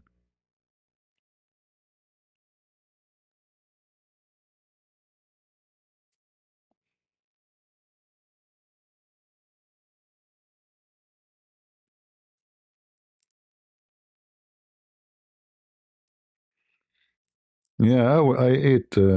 It's all right. Don't worry about me. Uh, yeah, if it's like when you go to war, you have two kind of soldiers: soldiers who they are very well trained, and soldiers who never been into training. Which one of them should survive? You see, the war, when you go to war, you train the soldier because the more he survive, the better your army is succeed. So we don't send soldier to be killed. We send soldier to kill the enemy. So imagine you send your soldier And this soldier, he have nothing except the uniform to make him a soldier. He have zero skills. He will be dead after 5 minutes. And this is exactly how life is. So if you have a children's, you need to consider them the same as fighters because they are going to fight. You like it or not, they will grow up so soon and they will become taller than you. At the moment they became taller than you, either they will become polite, loving, and still obedience, even though they became in the age of make decision because you did the right thing with them, or they will become a ticking bomb in your house. They might even kill you. They might become your worst enemy, your own children's, because you did not grow children, you grow weed. So a child can be a weed in your garden or he can be a flower in your garden. All of that is depend on the parents and how much and they do care and how much they are wise and educated for sure and how much they believe. Because always a house without belief, there's nothing to believe in. So we have no target in life. Believe in what? So belief is very important. And then the belief, which is you as a Christian, will guide you to what to do with your children, how to make them grow, how to guide them to better life. So one day when they grow, become men or women, if I see my mother now, I will kiss her hand. I will not be ashamed to kiss my mother's hand. Why not? This is how I would treat, or, my mother, because I understand very well that she is the one who took care of me, when I was a kid. She cry when I'm sick. She get happy when I'm happy. She is the one who worry for me. I mean, she spent her life taking care of me. So don't she deserve to kiss her hand and respect her? Or your father? So a child, either he will be able to recognize the valuable things around him in life, or he will be lost.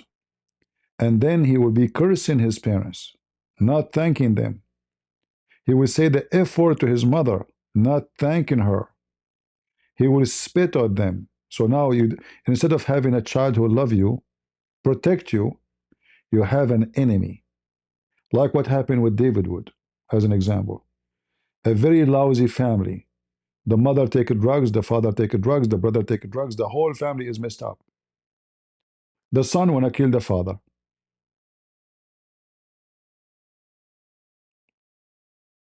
Are you with me?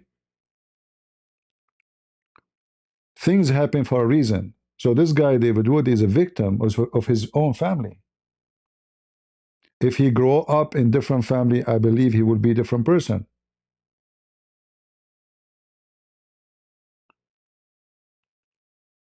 A child is the same as a plant. The right amount of light, the right amount of air, the right amount of temperature, the right amount of food will make a beautiful flower. When things start going missing, the flower will die, the weeds and the thorn will stay. A child always is a victim and the outcome of his parents. So you can find a woman, she is a single parent. One of them, she did everything she can in her life to take care of her son. The other one, she is busy sleeping around. Both of them, they are single parents. Both of them, they are women. And both of them, they have a kid. But one, her kid ended as a drug dealer, criminal, thief. And the other one, her son, would be loving, giving, wonderful person. And he appreciate his mother. So what went wrong? It's about how much I care and how much I do things in the right way. You do it right, you will get the right son. You do it wrong, you will get the wrong son.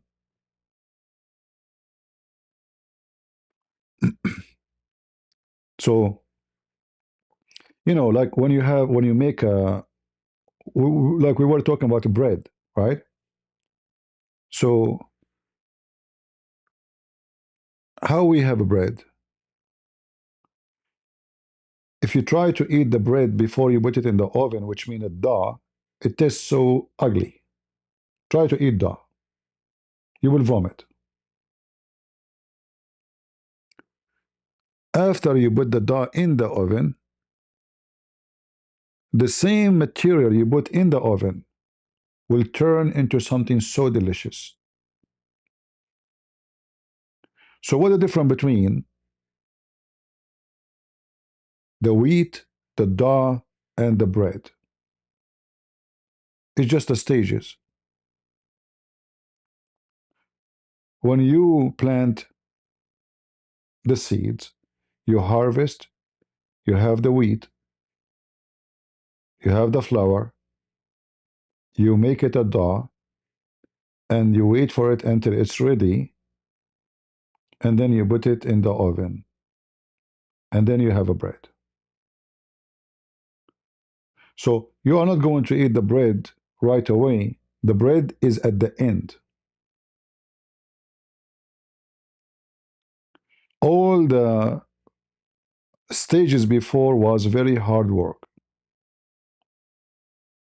Farming, planting, harvesting, making dough by your arms, your hands, preparing for the bread, and then all of this to eat the bread. But the bread then will be delicious. And this is how life and children's is. They are seeds. The seed will grow. The seed will become a dough. And then they either will become a bread you can eat, or they will become, you put them in the oven, they become a snake, will kill you. So the stages is your own make. It is you the reason for having delicious bread or something is disgusting. It's not the child. The child always he receive. The child is like an empty book, empty paper, whatever you write there is going to stay there for a long time, if not forever.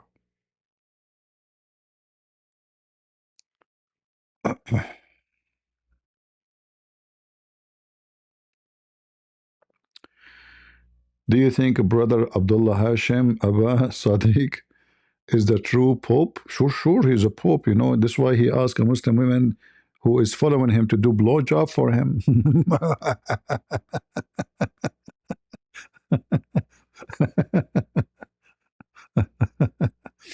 Sure. So this woman, she have a bad thought about the brother. So the Mahdi brother, Abdullah Hashim, may Allah please with him, like Muhammad, he command her because she committed sin to give him a blowjob. I mean, it's a job at the end of the day. Sure, sure. He's the Pope, brother. He's a Pope action. A bunch of idiot people. The Pope, huh? Yeah. And by the way, he claimed that the his followers they wave the flag, his flag in the Vatican, and the Pope died. Why you don't do it to the same second Pope? Go wave your flag. Ah, Lord have mercy.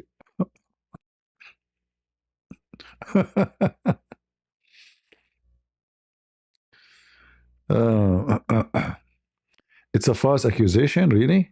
Oh, I don't know. You were there? Is it true that this guy he have nightclubs? How you are a Mahdi and you are a Muslim and you are running a drinking place for alcohol, brother. Is that a false accusation too? Is it?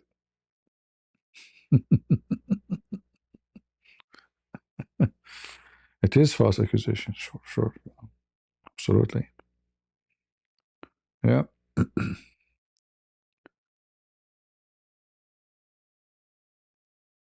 I know that was a miracle. You know, I always do miracles. You see, if I tell you about my life, you will not believe it how many miracles I do.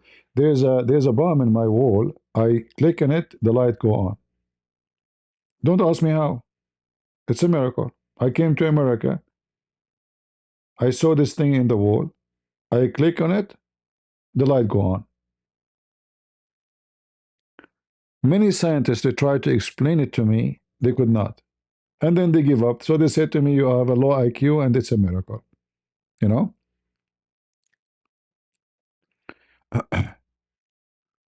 Oh boy.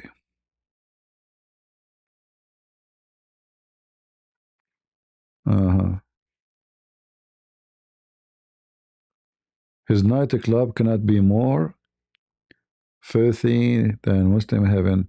No, seriously, he have a nightclub and he forced those people who work for him to work for like many hours. And when you join his so-called religion, you have to give him all the money you have. And then he give you a room in one of the building he own. Everything is under his name. And then he give you a room and you work like a slave for him with no wages. Why you need wages? Shame on you.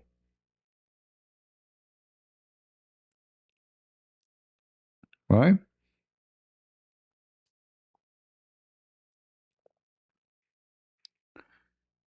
The funny that Muhammad he said that the Mahdi is going to rule the world for 7 years. Okay, where is this guy? He's ruling what? What his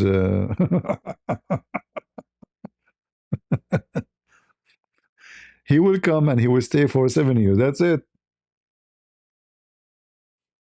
7 years. Should not stay 8 years, not even 9 years. Do you have a Christmas tree? No, I don't.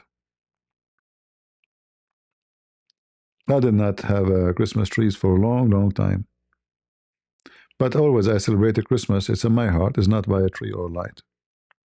And you are my tree, my friend. The family here is the light and what make a Christmas beautiful for me. There's many people here, and I'm very sure they care for me more than I care for myself. That make my Christmas. I never, for many, many years, I always have a Christmas by myself. Like, the movie Home Alone? That's me. But it doesn't hurt me. I'm used to it. And some people, they cannot handle such a thing, to be alone by yourself, no friends, no people visiting you. For me, it doesn't affect me at all. But in the same time, what affect me,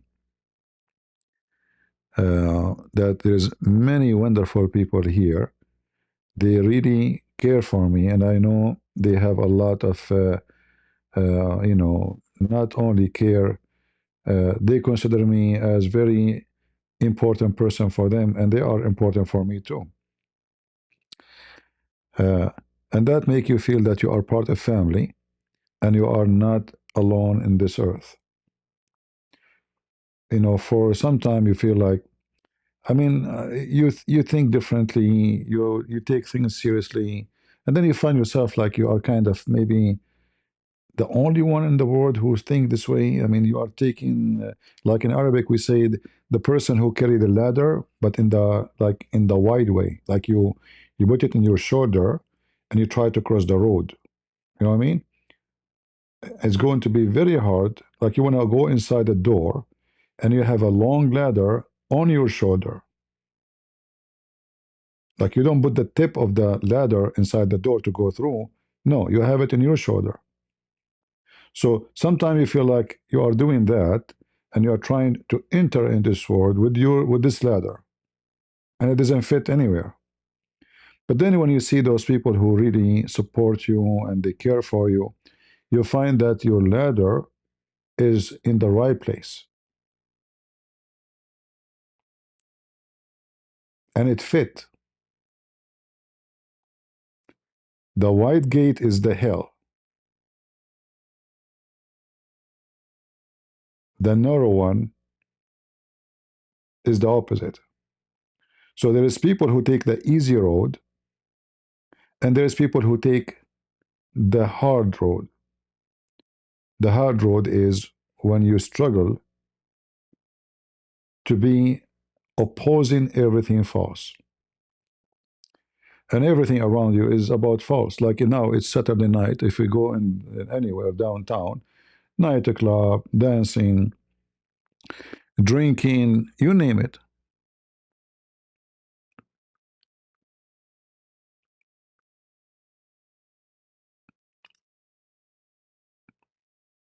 There's a billion reasons to be lost.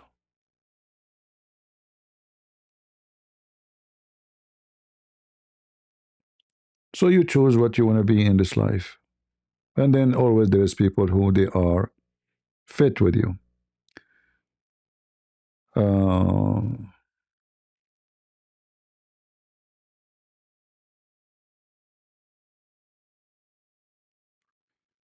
Prince and me, more than 18 years brother, and this Christmas also we will be there with you in the Christmas. Oh, you mean online? Because yeah, always online. I go online during the Christmas time. Thank you very much. Actually, once a Muslim sheikh, he challenged me.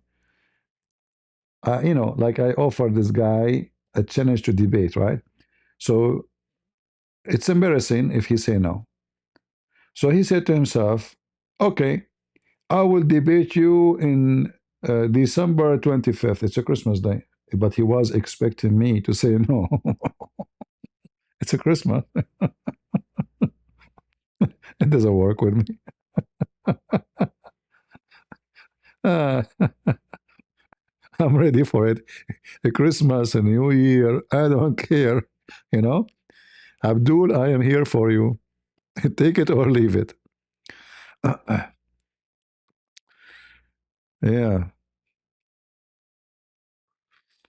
Anyway, people they have a choice in their life, and everybody do what he think is good for you. But I always have something to say to all of you. Stay away from sin because there's a reason for that. Sin does not make you happy. I challenge anyone he lives sin to tell me that sin make him happy. Never. It doesn't matter how much wicked you are. Inside you, you are sad creature. Sin does not make you feel better.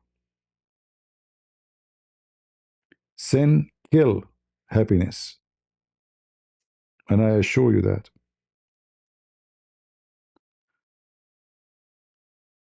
When you commit sin, it's like you are making a cut in your skin, in your own self. In other words, it's like committing suicide. Because the more you make cuts, the more you have wounds. And those wounds will make mark, even if you think they are, they close. It's an old wound, but the wound is there. Like if you have a cut one day in your hand and there's cold, you will feel it, even if it was many years ago. But in that area, you will feel pain. Even though the cut happened many years ago and the wound is closed. Maybe you cannot even see it. But still you will feel the pain even after many years. Because the cut, is a stay, is not going to leave. And this is how sin is. It's like somebody making cut in his skin, and the more cuts he have, the more pain he will have through time.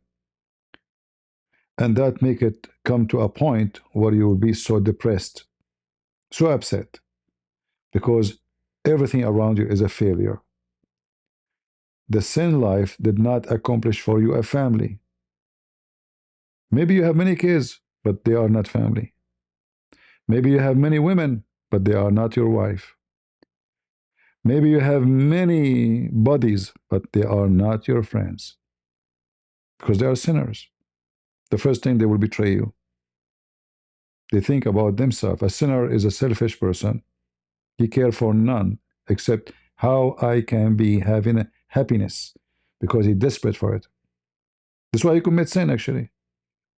When a person he commits sin, he's thinking that this sin will make him happy. Party, let me go party. A woman, she is beautiful, let me sleep with her. But the more you do those things, the more you notice that you are short of happiness and you never had it. And then time will come and you will notice that all the sin you have done did not bring you a single moment of happiness. In fact, it's the opposite. Can we invite Muslims for a Christmas party? I don't invite Muslims and I will never invite them. However, this is a decision you make. If you think that the person is a Muslim by name, he is not a bad person, maybe. But for me, I don't trust them. And when you say party, what party mean? Like you have some food, family, no problem, you know. But be careful.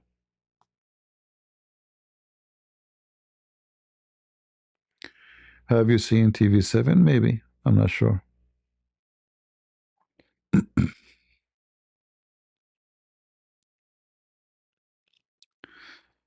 All right.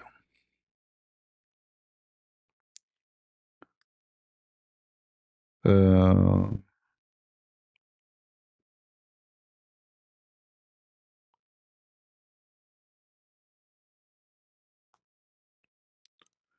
yeah, sin is the biggest mistake a human being he do, and he think his sin is what make him feel alive. That will never be the case.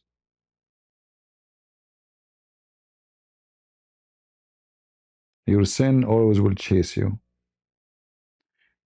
When you harm people, the harm you did is going to chase you. When you kill, you will see them, the dead bodies you killed in your dreams.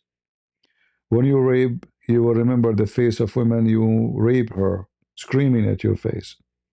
It's going to stay with you forever.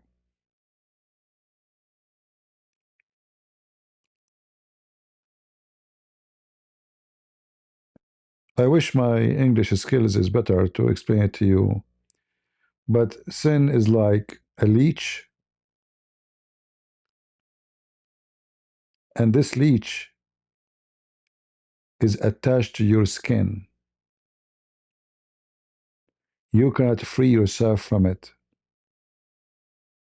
especially when the leech became so long, because your hand cannot reach it. It's like a long rope. It's in the hand of somebody else, and that is the devil. So the more you have rings in this chain, and those rings is made by you. You attach them one after one after one. The chain will be heavy, the chain will be long, and the chain will be out of your reach because there's always somebody from far distance control you. And time will come, and then this chain will become heavier than you. So you cannot move, you cannot think, and then you might think about taking even your life because depression will bring to you every possibility. Sin kill, destroy you. And sin can be anything you possibly think about. Not necessarily only about sex, not necessarily only about women. Sin is hate, sin is harm, sin is jealousy, sin is envy, sin is wishing to others something not right. Sin is to be selfish. And actually, I believe The most ugly sin is someone is selfish. Because those people, they will never love and they will never give. Because they are selfish. Anything they do is for their choice of preference, which is me. So sin have many branches. All of them, they have one job, is to squeeze you inside, like like if you have, like, those garbage car, they throw the garbage and then there's uh, the piece of metal, steel, come down and press the garbage.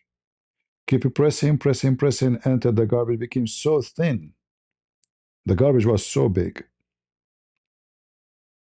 taking big size. But then this pressure will make it lose size until it become extremely thin. That is you. You throw yourself inside the garbage of sin, the garbage truck. You were wide, you were a human, you have full dimension. Then this machine will start pushing on you. And that is the heavy sin, will press you. So you get smaller and smaller, which means you are losing respect to yourself. You are losing interest in yourself. You are losing interest of being the good person who is happy in his life. So the sin will press you and press you, press you until you became so thin, and then you die.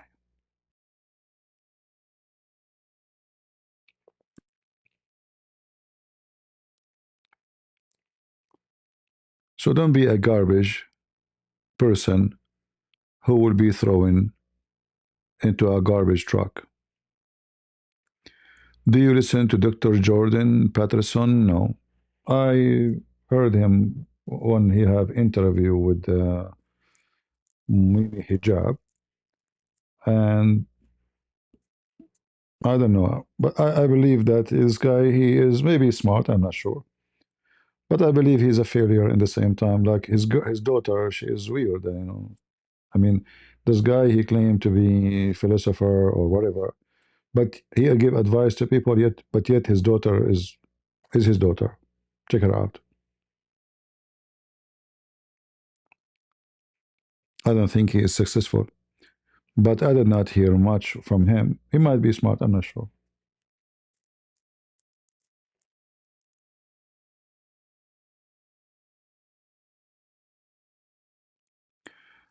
I heard someone say people of the Gulf are Persian. No, no, because Persian don't look like people of the Gulf. Persian, they are whiter. They have different, even a head. Their skull is different. Their bones is different. Their hair is different. Their eye color is different. They are different. The Gulf people, mostly they are from India. Most of them.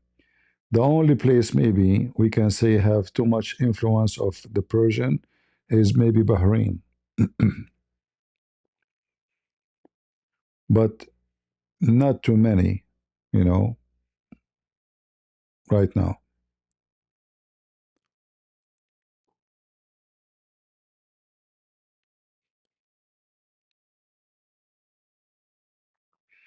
He is sick. Well, I hope he will be fine. All of us, we might get sick one day.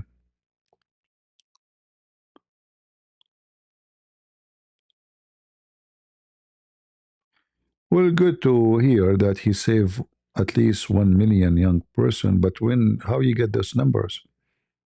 How I know how many people they left Islam because of me? It's impossible. How I can get the number 1 million?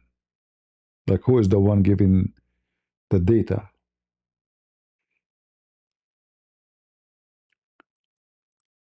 Recommend me a book to read. I cannot recommend anything.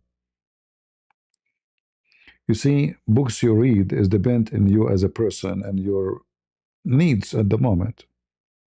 I'm not like you, and you are not like me. Every one of us have his own way of thinking, character, interest. So you should think about what is good for you at the moment now. However, don't waste your time with rubbish. To make it simple, don't read books about philosophy. If you read 10 billion books about philosophy, you learn nothing. So I warn you, never waste your time reading books about philosophy. Unless you trying to kill time. Because philosophy is simply a waste of time of somebody enjoy, somebody have skills of playing with the words. But at the end, after you read all the book, you learn nothing. It's empty.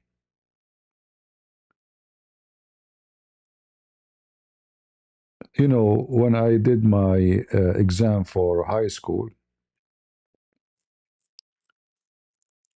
I did not even have the book. I never read the book for the philosophy.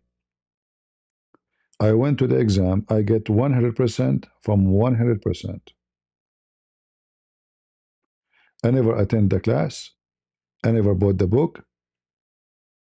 It's first time for me I see the question. In the beginning of the year, I attended few classes and then I've been fired from the whole school. They fire me, you know, because I used to be a troublemaker. Yet I get 100%. Why? Because philosophy is just an empty, stupid thing. If you have the skills, you can play with the mind of the teacher who is going to fix your paper. So when I was answering the questions, I was not answering from the book. I was answering, giving them an answer. I know this question. They want me to say something, and that thing have to fit with the teacher, not my belief. Have to fit what they want, not what I think. So I gave them what they want. I get 100%. It's just an empty, dumb, stupid science. They call it science. I find no joy in it. It's just a stupidity and how to play with words. And then if the audience are dumb, then you are genius.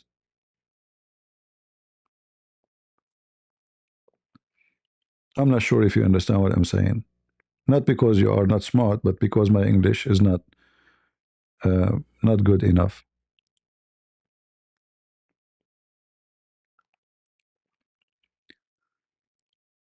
Uh, so choose a book you think you need to read about it. You are interested today in a topic,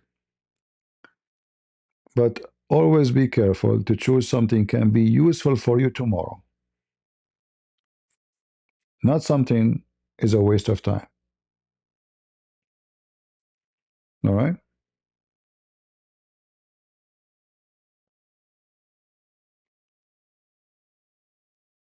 Every one of us have different needs for the moment. That's why I cannot advise you say read this book because I don't know you. I don't know your age too because age will make a different interest. You see, when you are young, you listen to different music. Older, different music. All this is different music. You are the same person. Even your interest in the music will change to the point maybe you are not interested no more. I don't listen to music no more. I don't. I don't listen to songs. I don't listen to music, but I used to.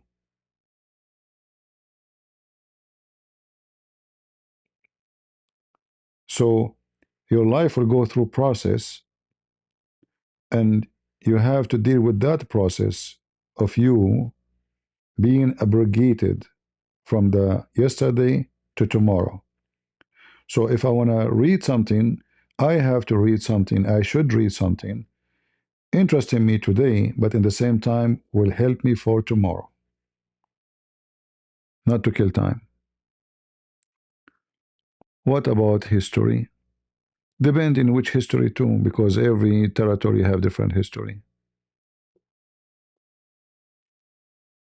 Which history you want to read about? There's many histories. It's good to read about histories, but don't be, let us say, history is like a swamp, mud. It can be true history, it can be mud, which means fake, false, written history. History is always written by the hand of a historian, not by the hand of history itself, which means I can change history by making things look and sound different. So if I'm a Muslim now, I want to explain to you the history of the American now. I will speak about America are terrorists, the Israeli are filthy, and the Palestinian are the good Muslims, and Hamas are wonderful. This is history. Other person who hate Hamas, he is an Israeli. He will write different story. So which history is the history? There is no history. In reality, there's no history. So you might read different kind of books and they contradict each other, and then you need to filter yourself to find out where is right and where is wrong, where it's false, where it's true. But history books for me never give something truthful, because history is always about who wrote it, and always history written and preserved by the victorious. So to make it simple, if Hitler he won the war, who dared to write a book in history about the filthy Hitler? Nobody. People write books about how amazing he is. But Hitler lost the war, so Hitler is filthy. I'm not saying he's not. I'm saying if he was victorious, the world will respect him, will bow down to him. They will make amazing books about his excellency, his holiness. The same what happened with Muhammad. He is way more filthy than Hitler. If Hitler, Muhammad, was he lost, then the story will be different. So books of history have nothing to do with history. It have to do with the agenda of the historian and the one who made victory in that history.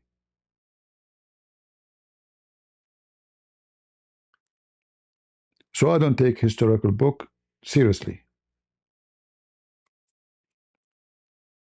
I take what I heard from my parents and what they heard from their grandparents and what they heard from their grandparents way more seriously from any history books, because those they will not lie to me.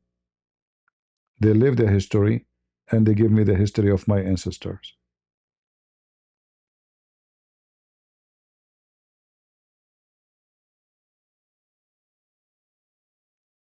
Muhammad never conquer anything, but the Muslims conquer, so he's victorious at the end. He could not really conquer. He was able to control the Arabian Peninsula, but he could not take the Roman as he promised. He could not take the Persian as he promised. But then the Muslims conquer, and then the Muslim they wrote history about Muhammad.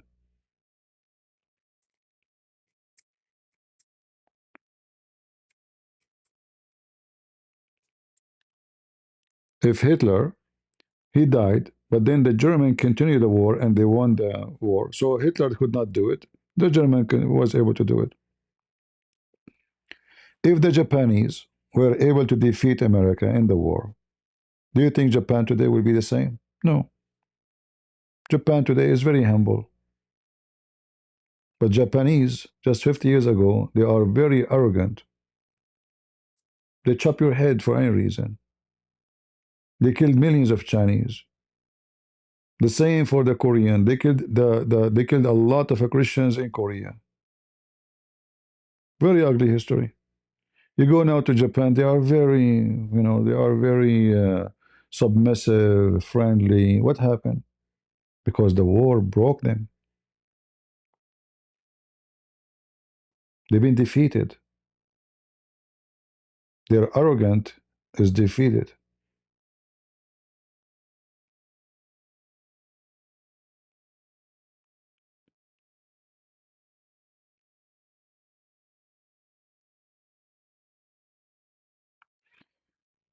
All right.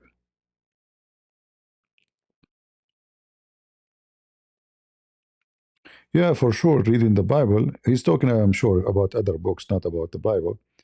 But the Bible is always the best.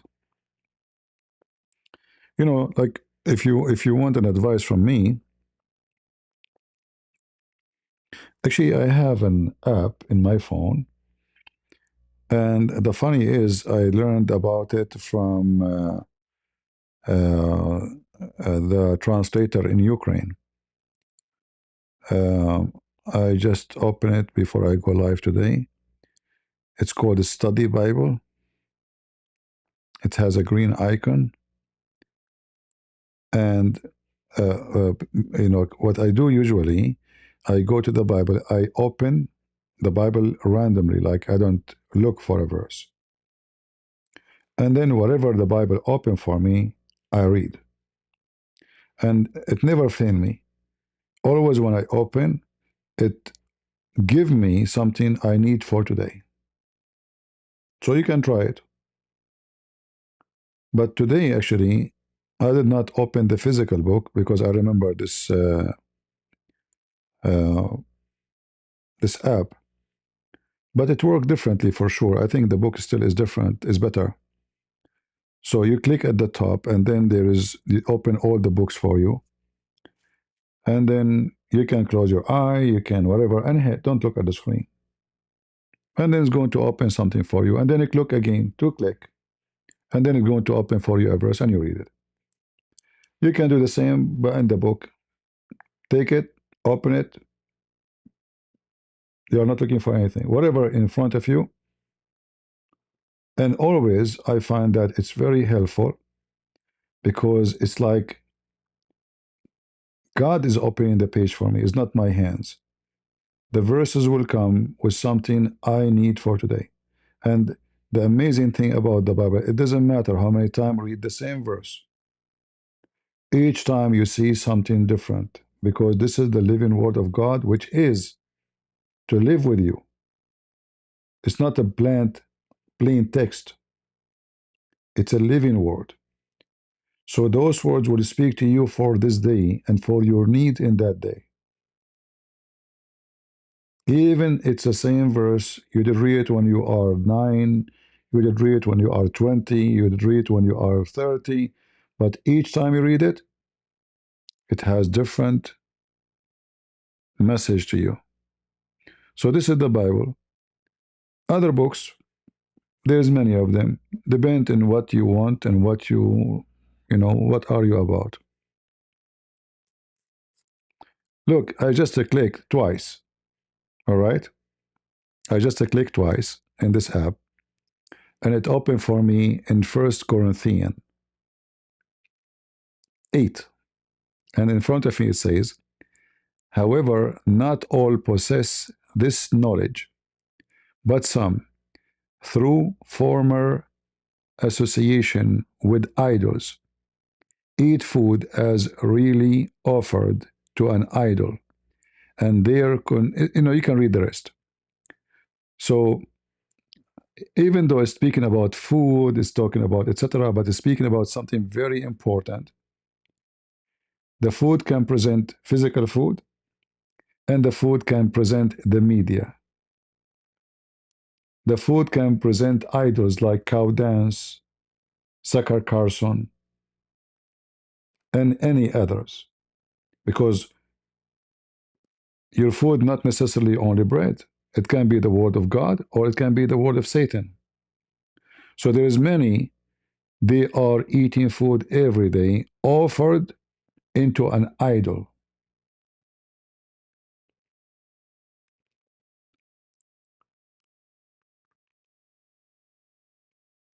And many people, they do that every day. So, like when the brother here asked me about books, this is food. What we want from books? Knowledge. We want to feed our knowledge. So be careful about what food you want to have in your heart and your mind. The same as you are careful about eating healthy food, clean food, right? You have to be careful.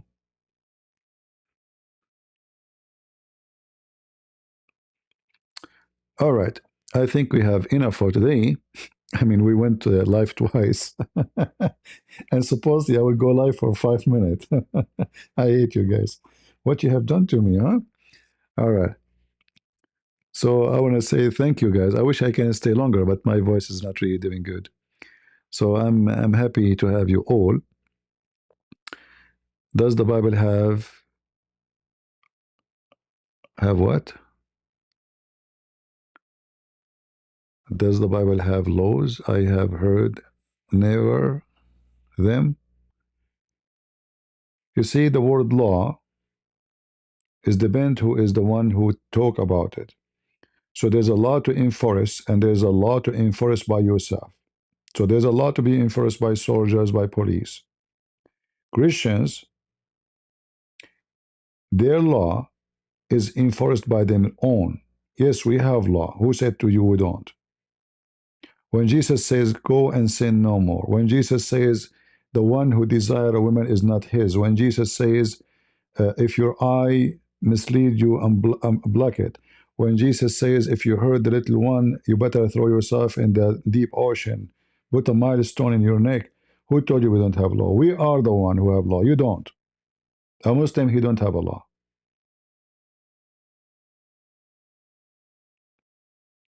Because the law which is enforced on you does not present you as a good citizen, because they force it on you.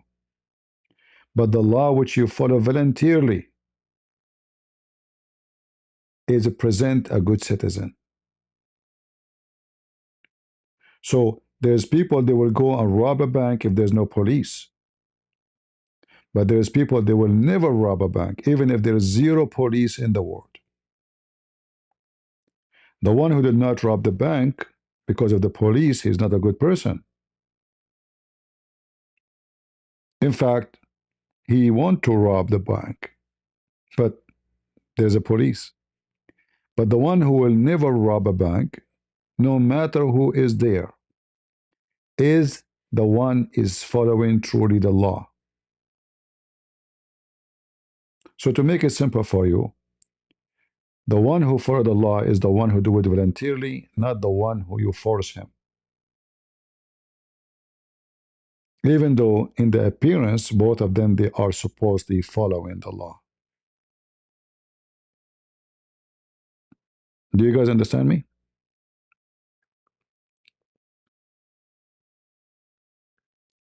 If a person be in obedience to the wall because he feared the police and jail, doesn't mean he is a good citizen. In fact, he's not. It's just a fear of the penalty. If someone will not rape a woman because he feared the penalty, he is not a good person. He just feared the penalty. If the penalty is gone, the police is gone, the judge is gone, he will rape everybody. So a good person is not the one who follow the law. That alone is not enough. A good person is the one who voluntarily follow the law. So if you take the word voluntarily off, then none of those who follow the law, they are following the law. They are just being obedience by force. And there's a huge difference between both. This is philosophy? No, this is not philosophy. This is explanation. You can call it philosophy because you like philosophy. But this is not philosophy. This is the truth. Philosophy is empty. Truth is not. Guys, is that philosophy or this is truth? Truth. If you go to, if you are a father and you have a daughter, she is 18 years old. Very young, very beautiful. You open the door on her. She is naked. She just came from the bathroom. She took a shower. Do you look at her with lust? There's two choices here. There's no police.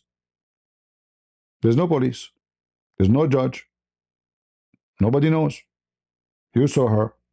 Maybe she'd not even see you. There's a father, he will look at her with lust, and there's a father will never think about it for a second. That is not philosophy.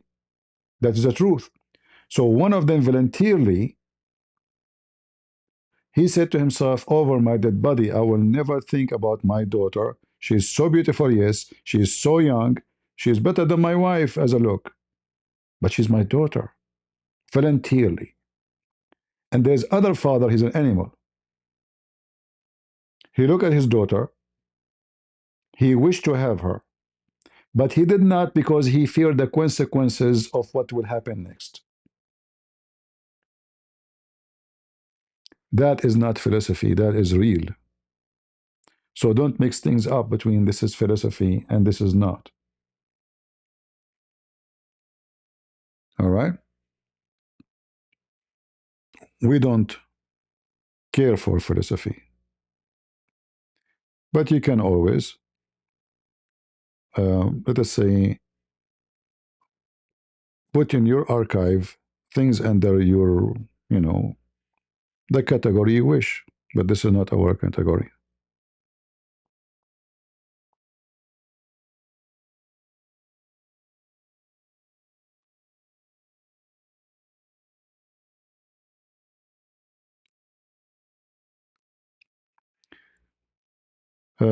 Somebody sent me a message saying that when he tried to donate to Ukraine, they are charging 21% tax. Yeah, I don't know why they are charging that. I will speak to them. Actually, I will copy this message and send it to them and see why. 21% tax. I don't know why. 20% tax, that's a lot. But maybe this is how the government there they function.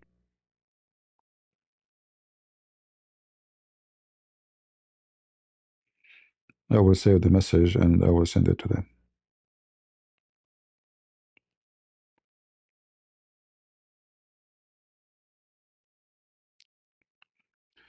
All right, any other question?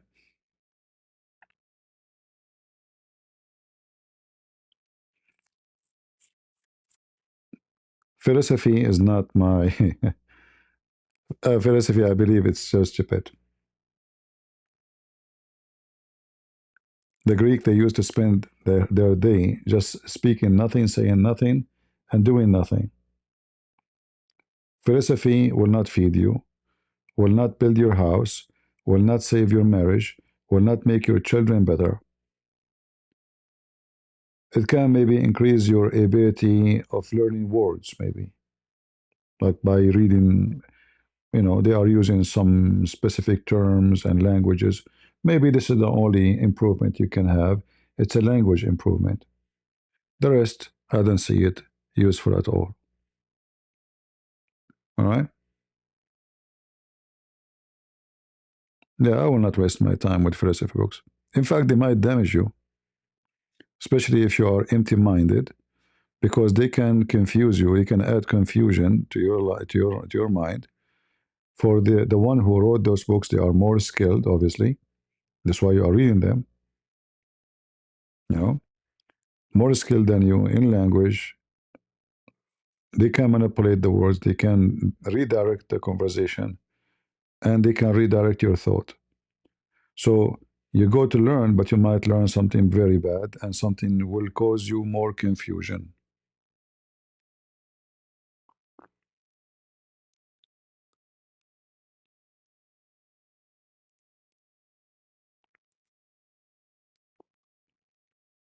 Uh,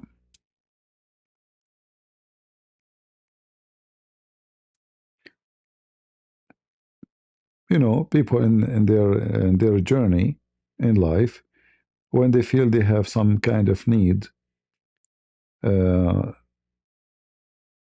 you have to control how the need will lead you. If you follow always your need blindly, you can end in the wrong place. All right. Anyway, we better finish for today here. Is that where debating comes from? Do you think debating come from? You mean the philosophy? No, debating is not about is. It can be a philosophy practice, but debating is about using information you have in the topic. It can be even about material. It can be about science. It's not necessarily about logic of society. It can be anything um, people have interest in. But debate, the debate is focusing in you say something, I say something, and then the crowd, they will be convinced either by your statement or mine. And when we use logic, logic is exists before philosophy, which means if somebody philosopher he used the word logic, doesn't mean that he is the one who created logic. The logic is always there. This is not philosophy. So if I say to you, the logic is to have a child, is to have a woman and a man, that is not philosophy. That is pure science. But you can call it logic, which means the reasoning for things to come to be into existence. But have nothing to do with philosophy. It have to be in reality. In philosophy, logic can be a fantasy too. So I can create two characters and I can create a conversation between them, but none of them is real. And then this conversation will lead me to a logic about the character, but it is both of them are fake. To make it simple, if we watch a cartoon, we have Tom and Jerry. One of them is the cat and one of them is the rat. The logic is the cat chases the rat. But you might see in the cartoon the rat chasing the cat. So, because it's a cartoon, it's a fantasy, it's not realistic, you can redirect the logic and break the rules because simply it's a fantasy. It's like a Chinese movie when a guy he jumped from a roof to 100 meters away, from two trees to the other tree. It's a movie. So it's not logical, but you can make it logical.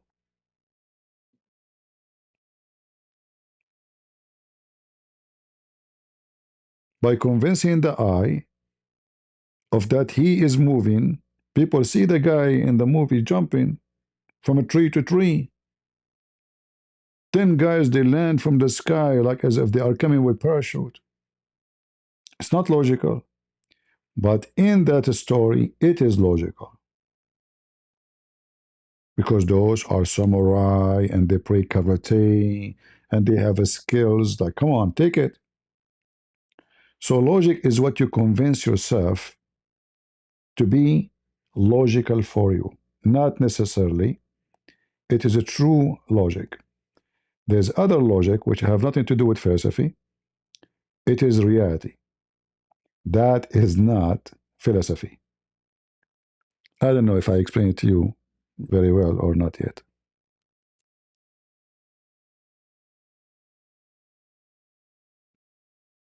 Did I?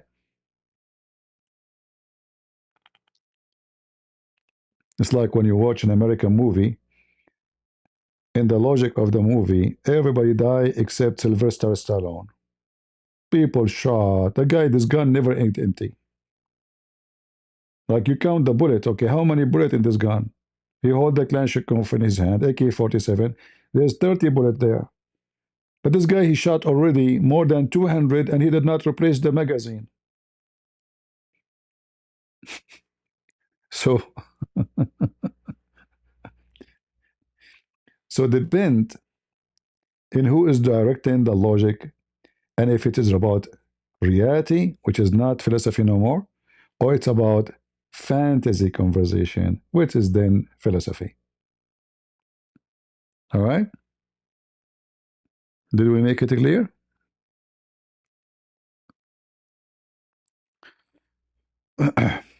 All right, guys. It's better for me to go. Otherwise, somebody will come with a new question and we will stay there until tomorrow. So I want to say thank you all for being here. May the Lord bless you. And until we see you soon again. And if you are going to church tomorrow, pray for those who need a prayer. Pray for the children's. Pray people for the suffering from war. Pray for people who they are sick. Pray for the world to have peace. Peace for those who love peace, and no peace for the wicked, the Lord said. See you soon. God bless. Bye bye.